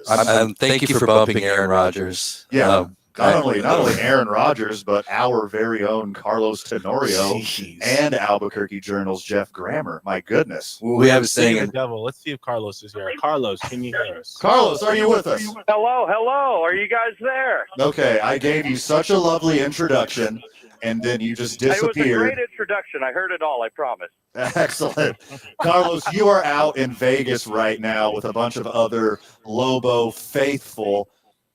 What's the vibes out there? Tell me how you feel. Well, gentlemen, right now I'm currently under the Brooklyn Bridge out here in front of New York Hotel here right on the Las Vegas Strip. And when I'm saying I'm in a sea of cherry and red, boys, I am in a sea of cherry and red. We got the band, the UNM Pep Band's playing in front of us. Lobo Louis to my right. I just saw President Stokes and our new athletic director, Fernando Lobo, is here. And oh boy, are these Lobo fans ready to party today. There's free food here. It's a great time. Lots of smiling faces here and people taking fun pictures with the family. Okay, so the Oakland Athletics get bought by they're going to Las Vegas, and you immediately become Las Vegas's greatest shill immediately. Are you on the clock? Is Visit Las Vegas paying you? No. I actually, as friends of the show know, I'm a big opponent of the A's moving to Las Vegas. I'm actually staying across the street from the Tropicana site at the Excalibur, and it's a haunting reminder every day of my impending doom of my beloved Oakland A's having to move to Las Vegas. So you are in a sea of cherry and silver right now. They call Las Vegas the Pit West. Are you guys going to show up and show out for the Lobos all weekend? Just looking at this crowd right here on a Wednesday, the Lobos don't play till tomorrow at noon against San Jose State. And this is the crowd we have here on Wednesday. There's a line almost all the way to the Excalibur just to get in this place. I feel like Lobo fans are going to show out and be loud all weekend here. So, Carlos, you've been a Lobo homer forever. Now you get to work in the industry, so I know it adds to that. But this is going to be the first Mountain West tournament you've been at where you've been 21 and you are in Las Vegas, Nevada. Are you going to be okay? I think I'll be okay. I got my lovely girlfriend here with me, so she's going to have to keep me in check because I know where I'm going in Vegas and she doesn't. So just for that reason, I'm going to have to be in check all weekend. All right. Listen to Tom Brady when he tells you to mix in a couple waters. Make sure you got some food. Make sure you got some food in your tum-tum. Great my Las Vegas Raiders, too. There you go. So you are a Las Vegas Raiders guy, but you're anti-Las Vegas A's. Does that conflict keep you up at night? Are you going to be okay? Are you finally going to give in? I will never give in. I will be an Oakland supporter, and I will hope for them to sell the team eventually one day. The Raiders are nomads. That's what a Raider is. But the A's belong in Oakland, so that's why I feel like they deserve to be in the city of Oakland and not in Las Vegas. We just had a Boise State fan walk by. Oh, no. Boise State fan in a sea of cherry and silver. I got to get away from that. Hey, this is Joel with the Albuquerque Aardvarks. Did you say you're there with your girlfriend? Yes. Well, I know there's. Thank you. I know there's a lot of chapels there in Las Vegas. You don't have to come back with a girlfriend. No, we will not be doing that while we are here in Las Vegas. We like to be financially responsible, so we will not be visiting any of those chapels. Consolidating funds here in Las Vegas. Consolidating funds is pretty responsible. I'm just throwing the idea out there. I'm not a logistics guy. I'm an idea guy. I don't think they're that she's expensive. smiling at the idea of us not going, so I'll take that as I'll take that with a grain of salt. I guess you have plenty of other opportunities to make awful decisions in the city where you're supposed to make awful decisions. What I think is a great decision. If the Lobos play all the way to Saturday, we'll have plenty of time to do that. Yes, you will. A great decision in my eyes is hiring Fernando Lovo. Everyone's a Lovo. Woof, woof, woof. How is he being received in Vegas by Lobo faithful? Well, right now I'm kind of looking back to the entrance here, and Fernando is getting swarmed by all these Lobo fans. A lot of thank yous and pictures with Fernando Lobo, and it seems like he's enjoying his first experience of the Pit West out here in beautiful Las Vegas. So is there tailgating going on, or what's that? What are they actually doing there in that sea? So what we got here, we're on the Brooklyn Bridge itself in front of New York. We're right here on the Strip. We got a stage set up. The UNM Pep Band just finished playing some tunes. There's free food, free hot dogs, courtesy of UNM here, a bunch of other booths, free drinks and free condiments. People are handing out beads. We've just been handed some beads and some temporary tattoos. Bud Light's here serving some food to the Lobo, some drinks to Lobo faithful, and some picture opportunities too with everyone's favorite mascot, Lobo Louie. Carlos, I got some big news for you, and this news broke on this very program earlier. I want you and all the Lobo faithful to know, after the Lobos win tomorrow, and then they're playing on Friday, everyone keep your head on a swivel for United owner Pete Trevisani and Vice President David Weesey Carl, because they will be handing out tickets to the Las Vegas Lights New Mexico United match in Las Vegas the very same weekend as a Mountain West tournament. Oh my goodness, that's fantastic, and that's New Mexico supporting New Mexico there. I'll have to tell some Lobo faithful about that, because a few of us are planning to go to the New Mexico United game on Saturday. And that's New Mexico supporting New Mexico right there. Whether it's the Lobos, we're all New Mexico. Is a saying for UNM is we are New Mexico. And New Mexico United is Somos Unidos, as you guys know, and it just ties in perfectly. So can't wait to see Pete and DWC out here rocking some cherry and silver. Carlos Tenorio, producer of this very program, final words from the friends of the show while you're in Vegas about to watch Lobos win this tournament. We're going to put it all on red this weekend because the Lobos are going to be back-to-back Mountain West Tournament champions. So make sure you're tuned in over at 96.3 KKOB to listen to Hunter Green and Robert Portnoy and participate in the post-game call-in show with Kenny Thomas and Brandon Ortega. Carlos, you are rounding second base of competence and fastly reaching third base of being good at this. Well, I appreciate that. That's better than what my A's have been doing during spring training. Carlos Tenorio out in Vegas for the Mountain West tournament. Thanks for your time, buddy. Have fun and be safe.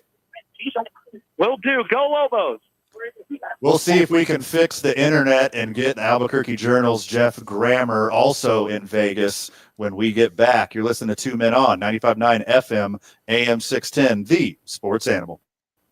This report is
Apologies to Jeff Grammer. It's not you, it's me. And when I say me, I mean the studio in downtown Albuquerque, New Mexico, having technical difficulties down there. But we got to figure it out. We're going to have Jeff on at 6 o'clock. Lucky for you, Albuquerque. Look who I got right here still. Joel Uevano of the Albuquerque Aardvark, Steve Palmisano, still here at the Duke store all the way up until 7, 10% off all Duke's merch. Joel, what is going on, my man? What is not going on? Okay, excellent question. We have rugby matches. We have international rugby trips. We have rugby practice. We have Six Nations rugby going on in Europe right now, which is a big deal. Which is 2 more nations than the 4 nations hockey tournament that just concluded. And actually, I'm going to break something right now. Let's do it. I don't know if I haven't told you fully, whatever. But we actually, the Albuquerque Aardvark Rugby Club was chosen by Guinness Beer for a national ad campaign. Because you guys like to party, obviously. It was, yeah, it's, we mentioned this before, but it's all official. We're going to be in a spring print ad, and they picked one community from each state to highlight. So some communities is, like I did mention this before, is like rollerblading, rodeo, so on and so forth. For New Mexico, they chose the Albuquerque Aardvark Rugby Club in our community because we do have a vast community. And here's another thing too: is we actually had a teammate who an old teammate passed away. His name is Bill Hayward, and he is part of the USA Rugby Hall of Fame.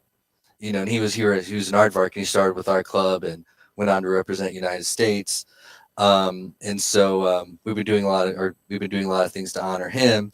But we have a lot of great young players who are actually going to some identification camps in San Diego for the U.S. Olympic team. So we have a lot going on. It's just honing it all in right now. And you guys are taking your talents to Aguascalientes, Mexico. Aguascalientes, Mexico. Yeah, so there's a tournament going on down there during a giant fair, which literally 8 million people go to. They say it's the biggest fair in Latin America, period. And 8 million people for a fair sounds like a lot of people. So if it's not the biggest, it's one of the biggest. But yeah, so we're going down there as a cultural exchange trip to a rugby and just connect New Mexico with Mexico and through rugby.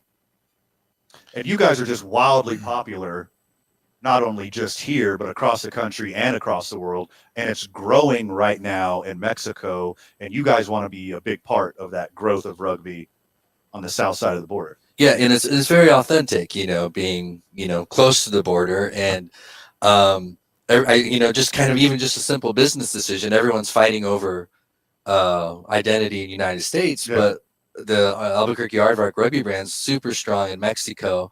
I have played with represented Mexico in rugby and just kind of grew from there. It's a small network. Because you played for the national team. Yes, and I haven't played on the top one. Let me be clear. You didn't have to. You didn't have to justify that. I don't want someone calling in and chewing, calling it on the radio. I googled the roster.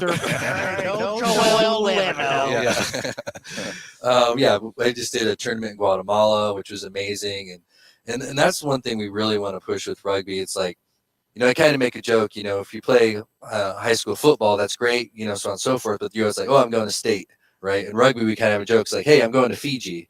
I'm going to Australia. I'm going, and there's so many amazing athletes that we would love to come over to rugby that would just be amazed how much they love it. And actually, after this, I'm heading to practice at UNM Johnson Field. We practice Monday and Wednesdays, 6 to 8 p.m. And, we just throw the ball around. We go over a little tackling, nothing too crazy. But that's the great thing about a club, because a club is for someone just learning. Yeah. But it's also a bridge and a catapult for someone that wants to play internationally, professionally, Olympics, etc.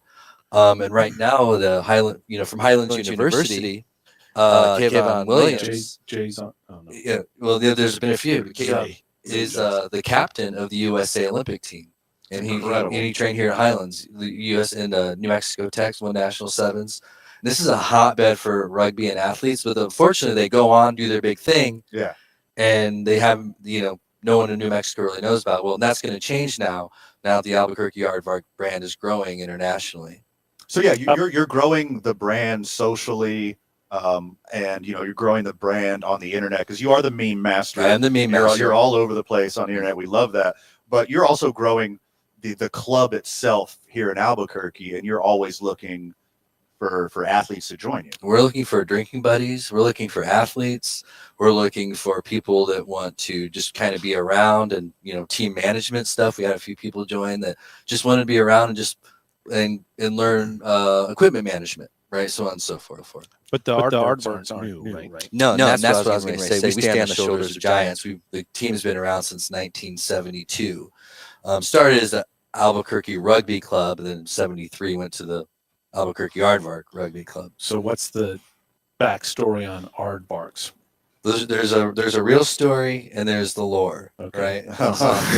So what do we want? Sprinkle of each. The lore, which could be true, was that they needed to come up with a team name. So they said, all right, we're not going to start drinking until we come up with a team name. And they were like, agreed. So they pulled out a dictionary and turned it to first page, and they saw Aardvark, and they go, okay, we're the Albuquerque Aardvarks. Let's get sloshed. Meeting adjourned. And so that was, I was told, for a very, very, very long time. Joe Luevano of the Albuquerque Aardvarks. How do the friends of the show get a hold of you if they're interested in joining the club or helping out in whatever cause you have? Aardvark Rugby across all platforms. ABQ Rugby, Aardvark Rugby, and you'll find us. Simple enough. Joel Luevano, OG friend of the show. Thank you so much, my Secret friend. handshake. Secret handshake. We can't do it on camera. Oh, wait till we're off. I forgot we had a camera. Thank you so much. When we get back, we're talking Lobos with Jeff Grammer of the Albuquerque Journal. I promise. You listen to 2 Men On, 95.9 FM, AM 610, the Sports Animal.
105.9 FM and AM 610, the sports animal. 2 hours in the books, 1 hour to go.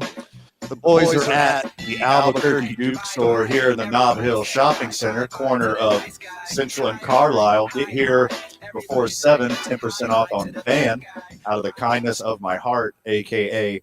my pocket. Yes, Paul Masano's absolutely. here.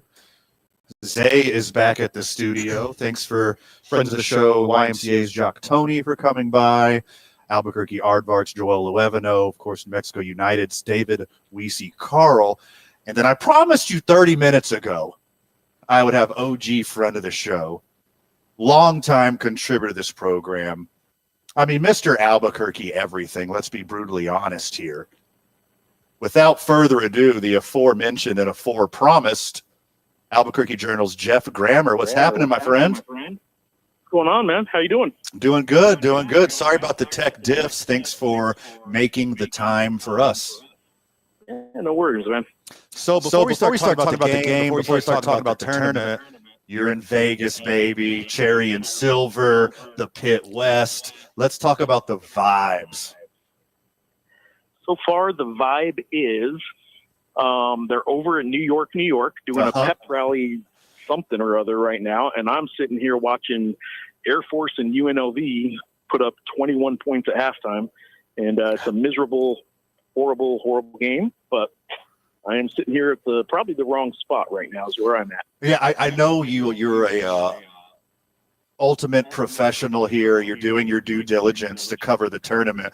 But go party with the Cherry and Silver boys, Jeff. Come on, let's go. I'm telling you, man, I got to wrap up a story here pretty quick and then see if there's anything to do in Vegas. I don't know. Maybe I'll find something. That's going to be tough. They close early, so not a lot hurry going up on out there. Yeah. When I say early, I mean it's a Wednesday, it's a weeknight. So, all right. So talk me off the ledge here, Jeff. This is the trap game of all trap games. Number 8, San Jose State Spartans are air quotes at the number 1 New Mexico Lobos. San Jose beat the Lobos once, played them close once. This is about as trappy as an 8-1 matchup can be. Yeah, look, the bottom half of the bracket, if you look at the 2 seed, the 3 seed, and everybody that's playing into the playing games on that side of the bracket, UNM's 12-0 against. The top half of the bracket that UNM actually has to play, they're 5-3. And even the 8-9 game had Wyoming won. They were down at halftime by double digits both times they played Wyoming. So UNM's draw for a 1 seed is as difficult as it possibly could have been in a 17-3 season. That said, you're not going to get too much sympathy from people if you're the 1 seed and you're worried about playing the 8 seed. The Spartans did beat them earlier this year on a putback at the end, a 1-point win, and they actually have beat the Lobos a few times through the years, even though they're not very good. But the reality is this: today's win against Wyoming was San Jose State's second win ever in this tournament. They've been in the league since 2013. So the program isn't that good. UNM is having a really good year. And if they lose tomorrow, they deserve as much what the hell just happened kind of vibes as they get. I just really don't see it happening now. The game plan is this. If it happens, it's because San Jose State slows them down and doesn't let them get out and run. San Jose State is a good rebounding team, a good defensive team, all that kind of stuff. But the Lobos have too much talent to let San Jose State dictate this game. And, you mentioned the talent, 3 all-conference and then 1 all-American. You're set up for success not only in this tournament, but next tournament with those guys. Let's talk a little bit about the pressure of being the number 1, because even like your San Jose State, everyone that's, the bottom dwellers of the conference who are on the low end of the tournament seedings, even if they don't have their sights set on winning the tournament, beating number 1, that's your Super Bowl. That's your championship. That's you cutting down the nets. So you're getting your A game from your opponent no matter what. Yeah, absolutely. And the Lobos, there's 11 teams in this league, the Lobos being one of them. And of the other 10 teams, the Lobos swept 7 of them. and split 1-1 with 3 of them.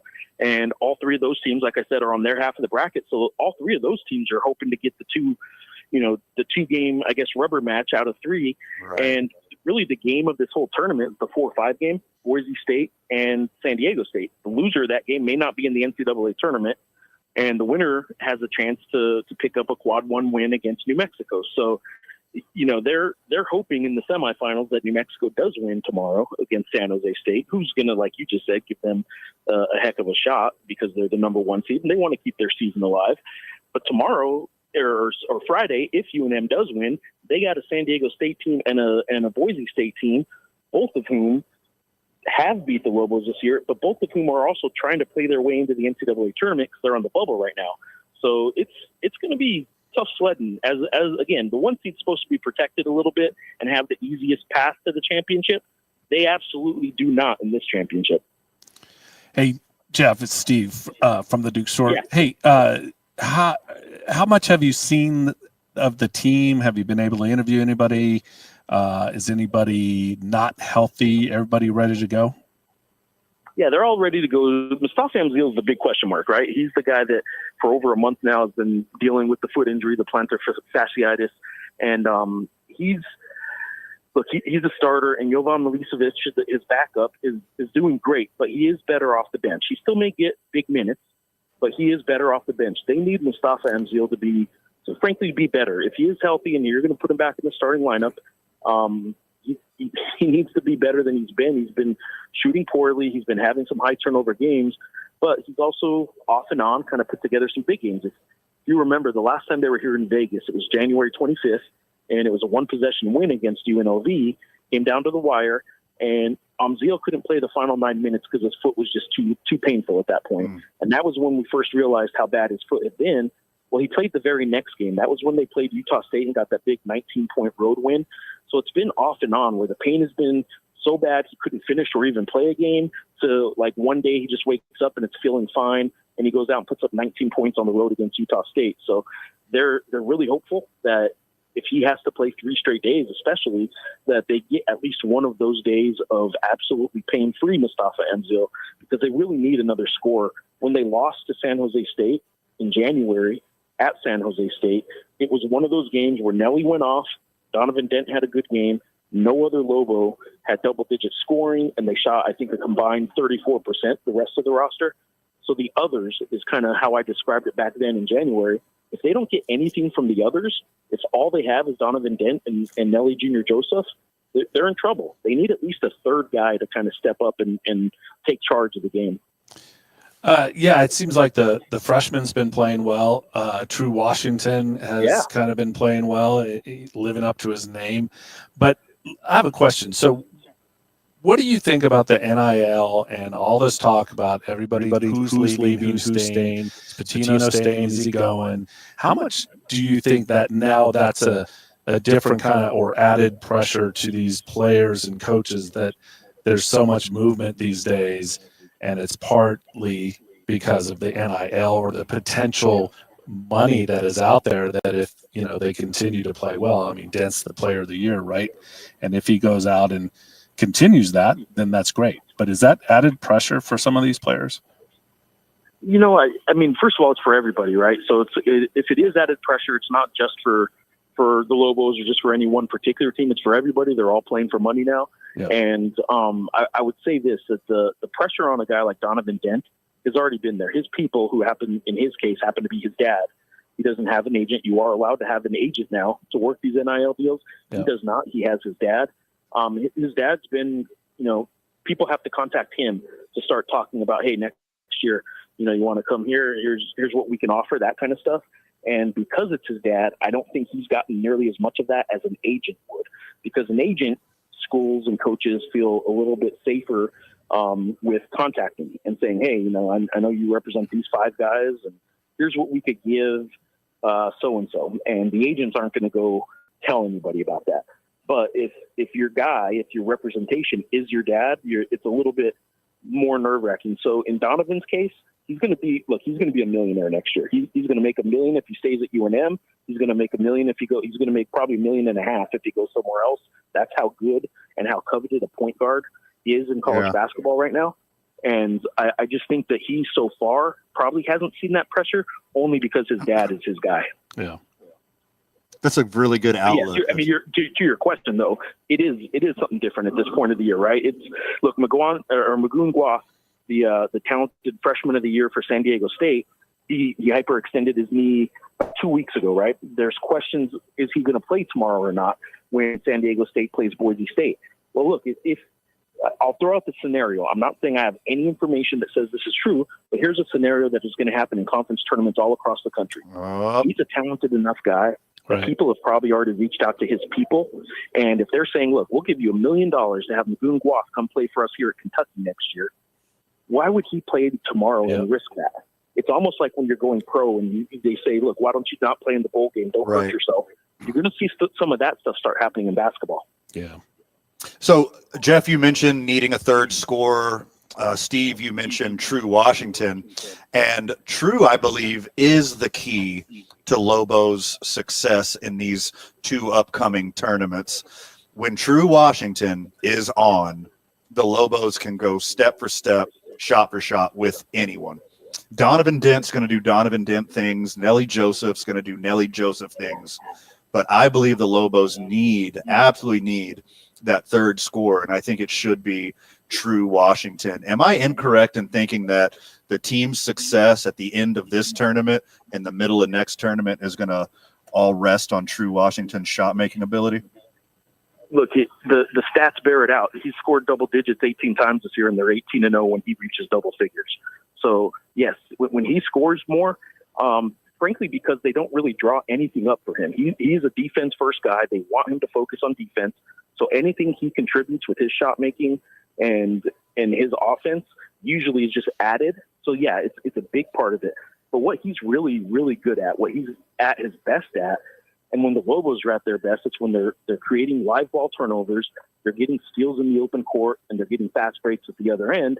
And True Washington's the best at that. So when he hits double figures, it's usually because he has a couple steals that he turns into fast break layups or dunks. And it's usually when he hits a three-pointer or two.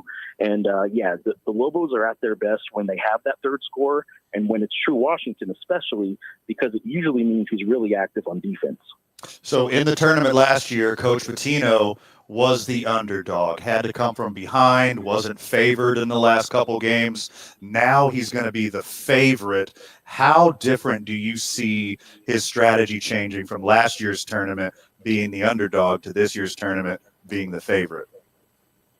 I don't think his strategy is going to change really at all. I think the strategy, not because of the underdog favorite part of it, I think his strategy a year ago was he had a unique player in Jalen House in that when Jalen was being Jalen, you kind of let him go, right? And Pitino had talked about that.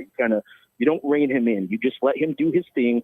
And when it's good, it's really good. When it's bad, you might have to sit him on the bench for a while, but you kind of let him get to the edge. You don't want him to go over the line, but you let him get there. And he kind of let Jalen House go last year during the tournament. And Jalen House rode that 4 games in 4 days. First time ever in the Mountain West tournament history that a team won 4 games in 4 days. And it's because Jalen House kind of figured out that sweet spot of playing at his extreme levels with the emotion and all that kind of stuff without going over the line. And Pitino kind of let that happen. He doesn't exactly have that set up this year.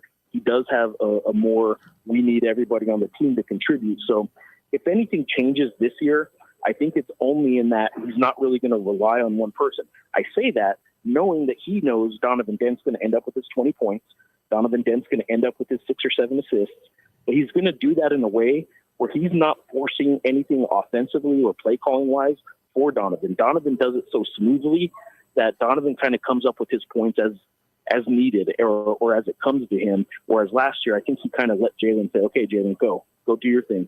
And this year, I think he's going to do more of a regular what you saw every game this year is what he's going to try and show you in this tournament because they were good enough with that all year. The biggest difference from last year is their defense is just so much better this year. During league play, they were rated actually at just a percentage point, but they were actually statistically better than San Diego State's defense during league games. Overall this year, San Diego State was still better, but in league games, New Mexico's defense was actually better than San Diego State's, and that's saying something. Okay, we mentioned the third score. We mentioned Donovan Dent going off. Mentioned the defense. But to put a bow on this thing for UNM to win back-to-back conference tournament titles, they need to do what? I'd say, I think they really need to get out and run. The Utah State was able. It was still a New Mexico win, but Utah State was able to keep them from running and get a lot of fast break points.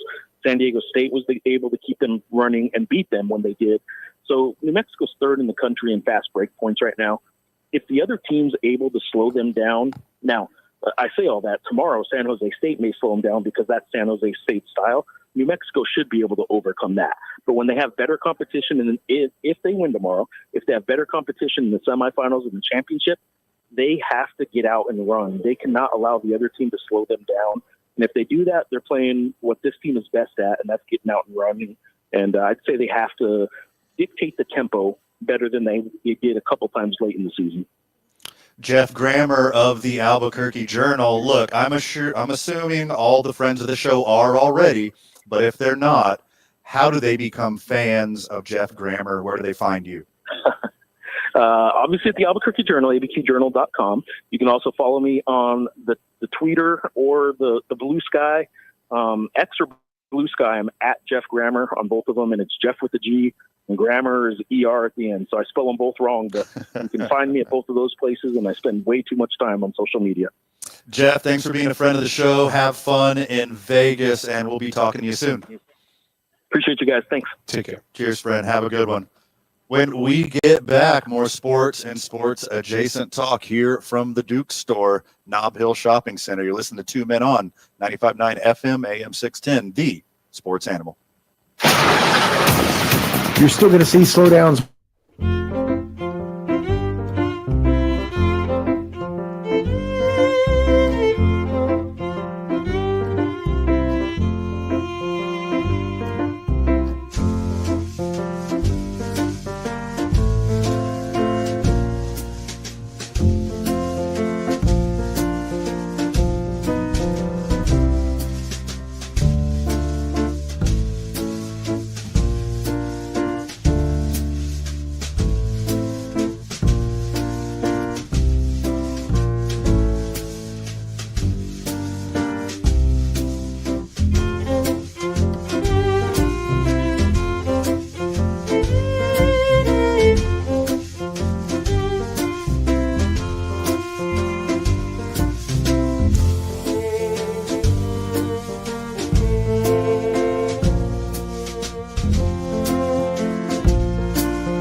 Welcome back, friends of the show. Welcome back to Two Men On. Welcome back to 95.9 FM, AM 610, the Sports Animal. Special thanks to Jeff Grammer for joining us. He's about as much of a New Mexico Lobo basketball insider that exists now or exists in the history of the world.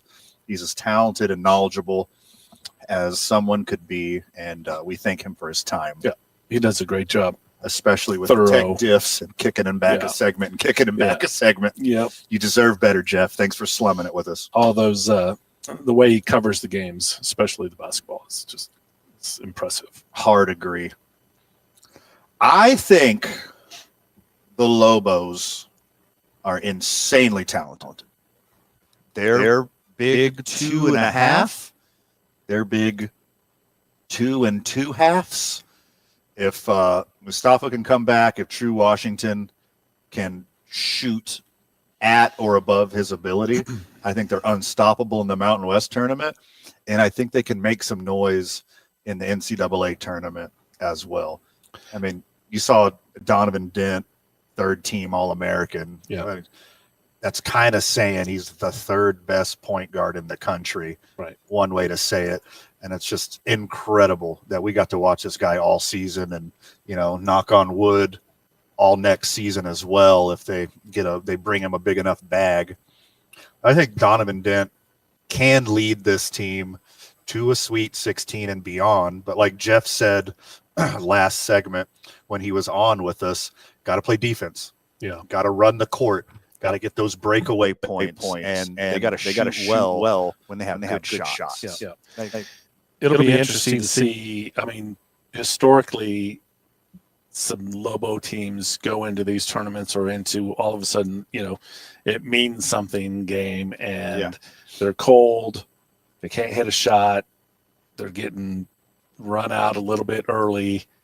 How do they come back? I have felt like this team this season has been a lot more resilient than those teams in the past. They might get down, but they tend to come back and they tend to chip away at it. And then, you know, there's been times where they've been down and then they'll win by 20. So it'll be interesting to see how it happens, especially if Dent is cold, right? Yeah. Because, I mean, he's the guy. And if he's not doing it, then how do the other ones step up? And what happens? Yeah, agree. If Donovan Dent has an off game, it's hard for Nelly Jr. Joseph to have an off game because his game is just so steady the way he plays. But if Dent and Washington and Amsel have like all off games at the same time, they could easily be beaten. I don't see Donovan Dent having a lot of off games, but to me, it's like who's player 2, who's player 3 and 4, who's player 4 and 5. How are they going to step up? How are they going to make a difference when you're facing a good opponent and it like really matters? Yeah.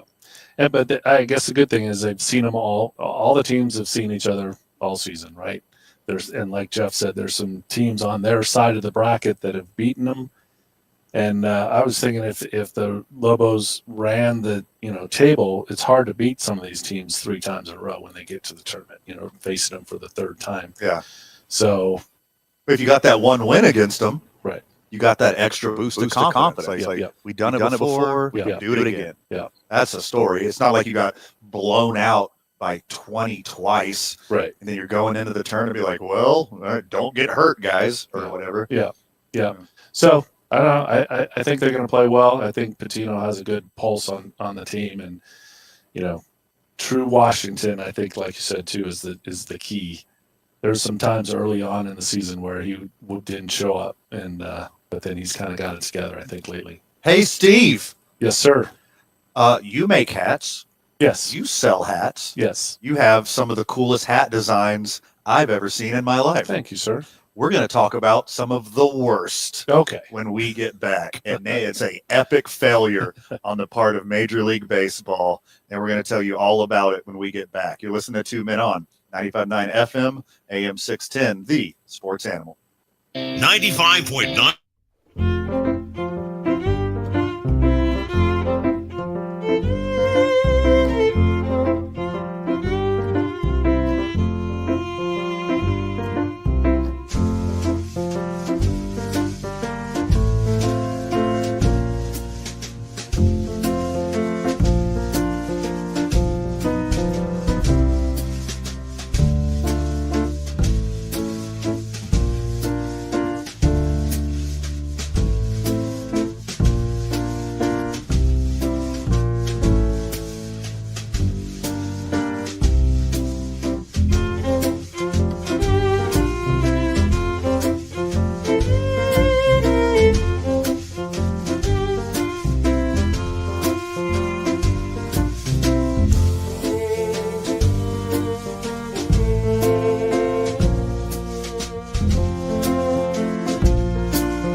You're listening to 2 Men On.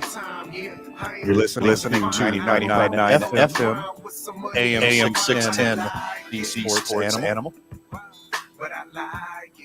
We are at the Duke Store, Nob Hill Shopping Center.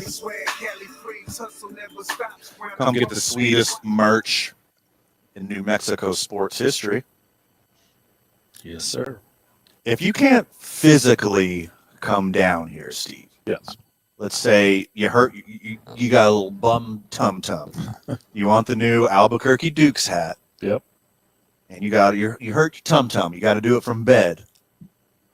How can you just order one of these sweet hats? You go to abqdukes.com. Oh, that's super easy. Isn't it? It's kind of crazy how that interweb That is works. incredibly Yep. easy. Yep. Way easier than I thought it would be. Yes. So everything we have online is in store, theoretically. we'll miss one here and there, but yeah, it's pretty easy online. You can choose local pickup and still come down, pick it up, or you can get it delivered.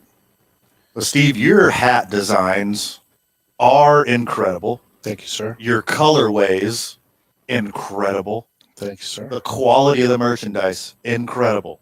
I believe you are batting 1,000. Oh, well, thank you. Batting, of course, a MLB, a Major League Baseball reference. Major League Baseball is not batting 1,000 when it comes to making merch, as they released some of the worst hats I've ever seen in my life. As they last week. This is only a couple days into this, but they rolled out air quotes overlay hats. If you haven't seen these hats yet, there's I don't know a couple good ones out of 30.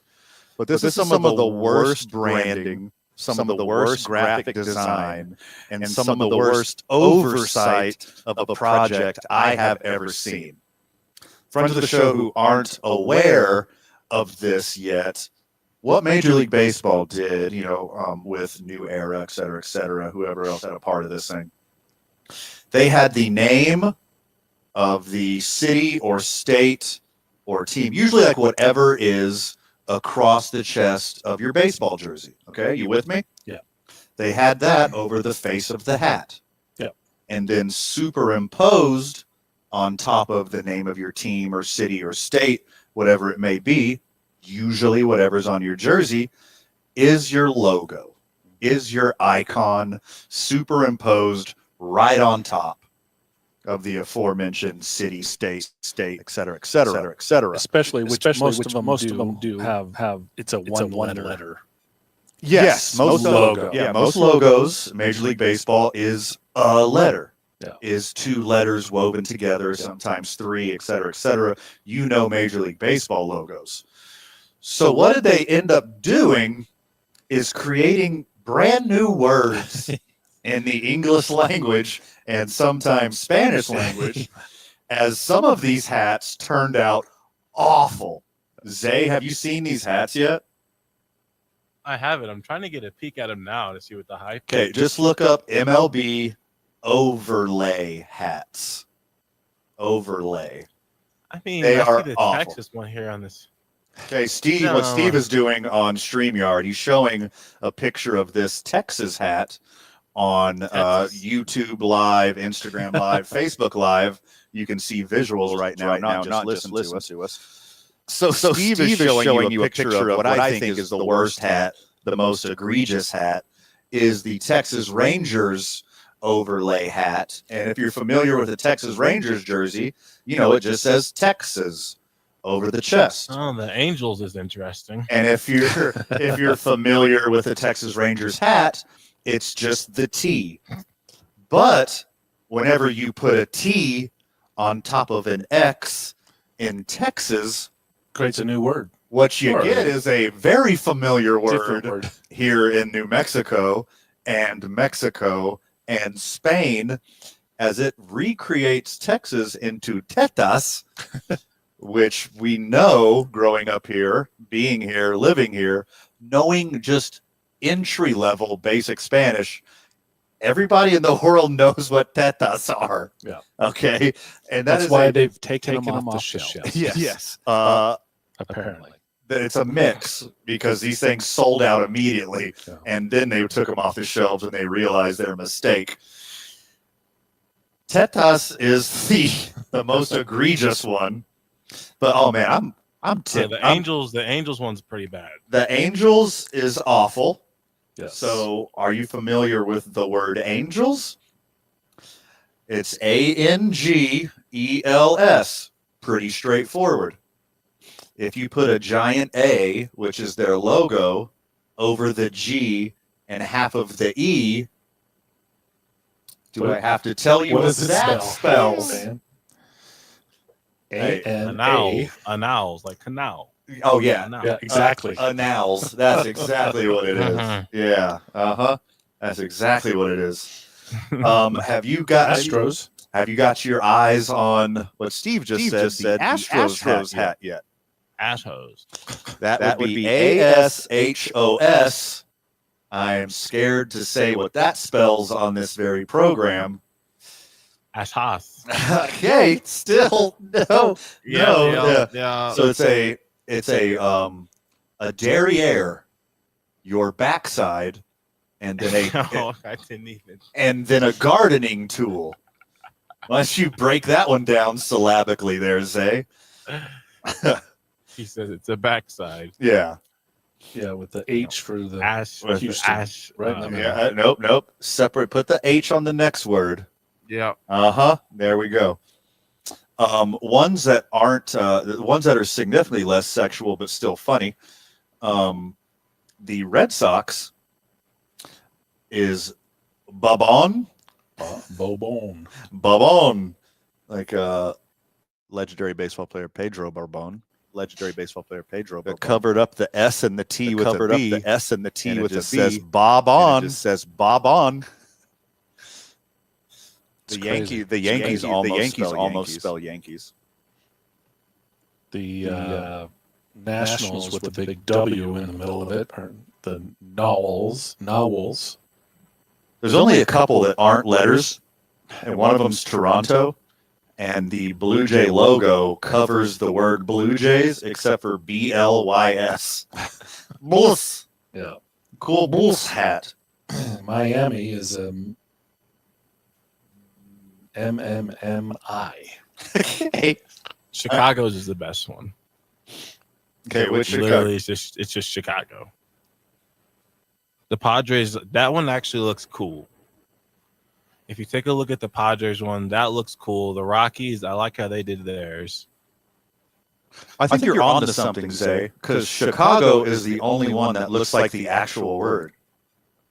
Yeah.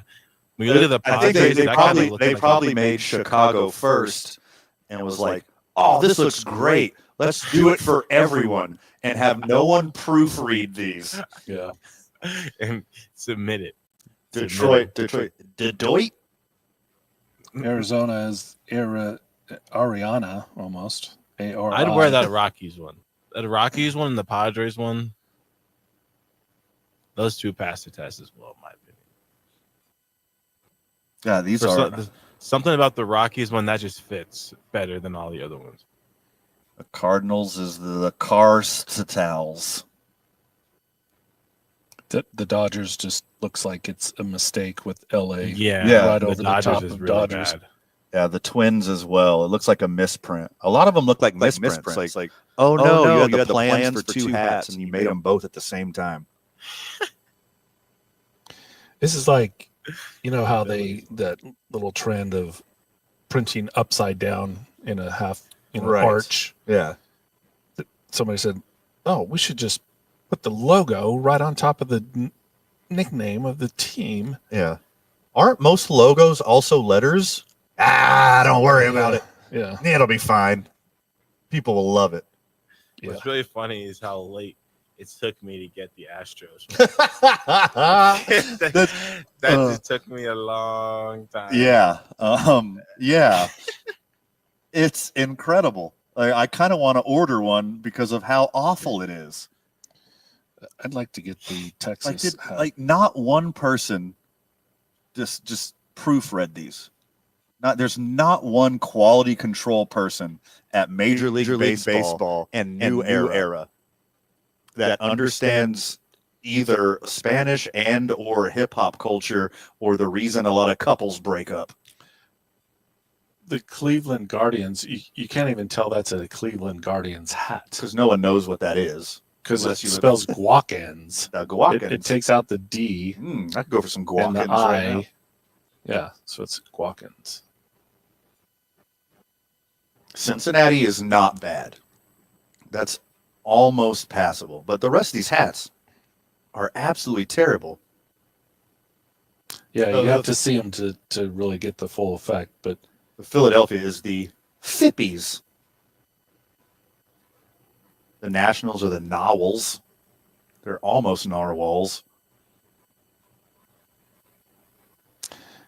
Trying to buy a NSFW hat for the Angels, Rangers, and Astros. Yeah. They just brought it right to you. God, this is so bonkers. I can't wait for the 30 for 30 to come out on these hats. There's got to be at least a mini Netflix documentary on the making of these hats and the public reaction of seeing cuss words in multiple language on baseball hats. So, unless they did it on purpose so the Rangers can make some cash.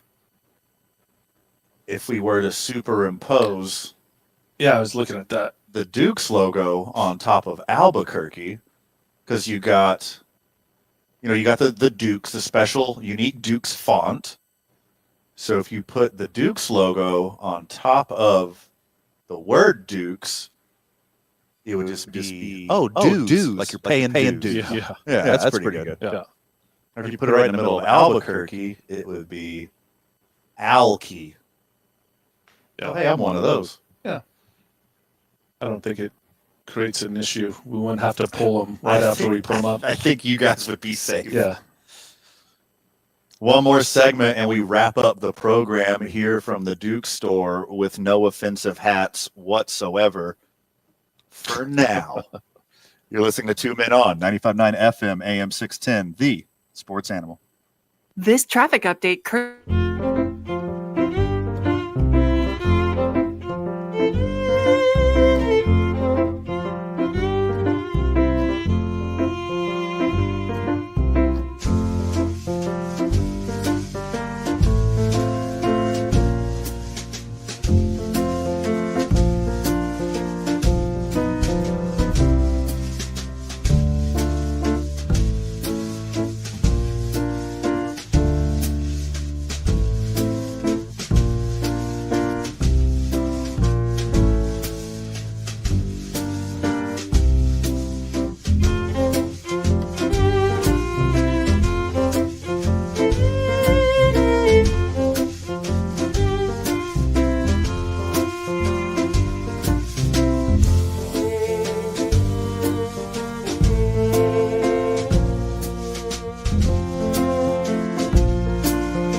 Day, Albuquerque.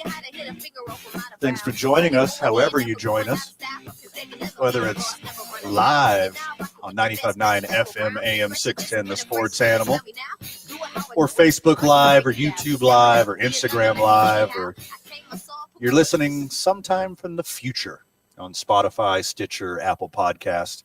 However you listen to the program, thank you for being a friend of the show. We appreciate it. Couldn't do it without you. Also, thank you for the guests we had on the day. United's Vice President David Weesey Carl, VP DWC, joined us. Season just kicked off for the United. Joel Luevano of the Aardvarks, YMCA's Jacques Tony, Albuquerque Journal's Jeff Grammer, as well as part-time producer, part-time contributor, full-time fanboy, Carlos Tenorio on the program. It sounds like he's having a blast with the Cherry and Silver Faithful in Las Vegas. 1 o'clock Mountain. Yeah. Good reference. Tip off 1 o'clock Mountain tomorrow. Lobos, San Jose State Spartans. I got the Lobos in a statement game. I think they're going to pull it all on the court. If they gave Mustafa another game off, let him get healthy for a little more heavier competition, I'm fine with that. But I think as is, the Lobos should dispose of San Jose State. San Jose State did beat the Lobos earlier in the season, kept it close, and took an L earlier in the season. I think they're good enough to keep it close. They've already proven that. But I think the Lobos are out to prove a point, and they are going to bring their A game, and they're going to demolish San Jose State tomorrow and take that momentum all the way to the end of the tournament. We'll have game recap tomorrow from Sadie's on this very program, as we'll be at Sadie's as long as time allows us to be. I love me some Sadie's. Steve, you gonna come hang out? Absolutely. We're hanging out right now at the Duke's store, Nob Hill Shopping Center, corner of Central and Carlisle. If you haven't been here before, friend of the show, if you're a sports fan, you're an Albuquerque fan, and you haven't been here to see this place in person, first off, shame on you. Second off, welcome to the store. Yep. It's more than just a store. Love it here. Thank you for having us here. Thanks for being here. Trying to keep them alive. That's our goal. Keep the Dukes alive. And you're doing a great job at that. Some other small moves so far. Cowboys picked up both a cornerback and a linebacker for pick swaps. So there you go, Zay. We started the show with it. We'll end the show with it. Jerry Jones going all in again. He's all in. You know, the guy we got from the Bills, I immediately went and texted Bills superfan Jake Cascio. Uh-huh. And I said, so tell me about this guy. And he said, this is before Jake realized what had happened. He said, the worst guy to ever wear a Bills uniform, complete bust. He's the reason we lost to the Chiefs. Oh, no. And then I go online, and I see tweets from days ago of people saying, I will wake up tomorrow and this guy, Elaire, will not be on my football team. And they're putting videos of people praying, saying that this guy won't be on my football. Yeah, so this guy was not liked at Bringing all. the Lord into it. Oh, man. Yeah, and you know, Bills fans, they're not like that with their players. They're not quick to hate on their players or dislike their players. So when he said that, I was like, oh, this guy must be bad. Should have had a heart attack.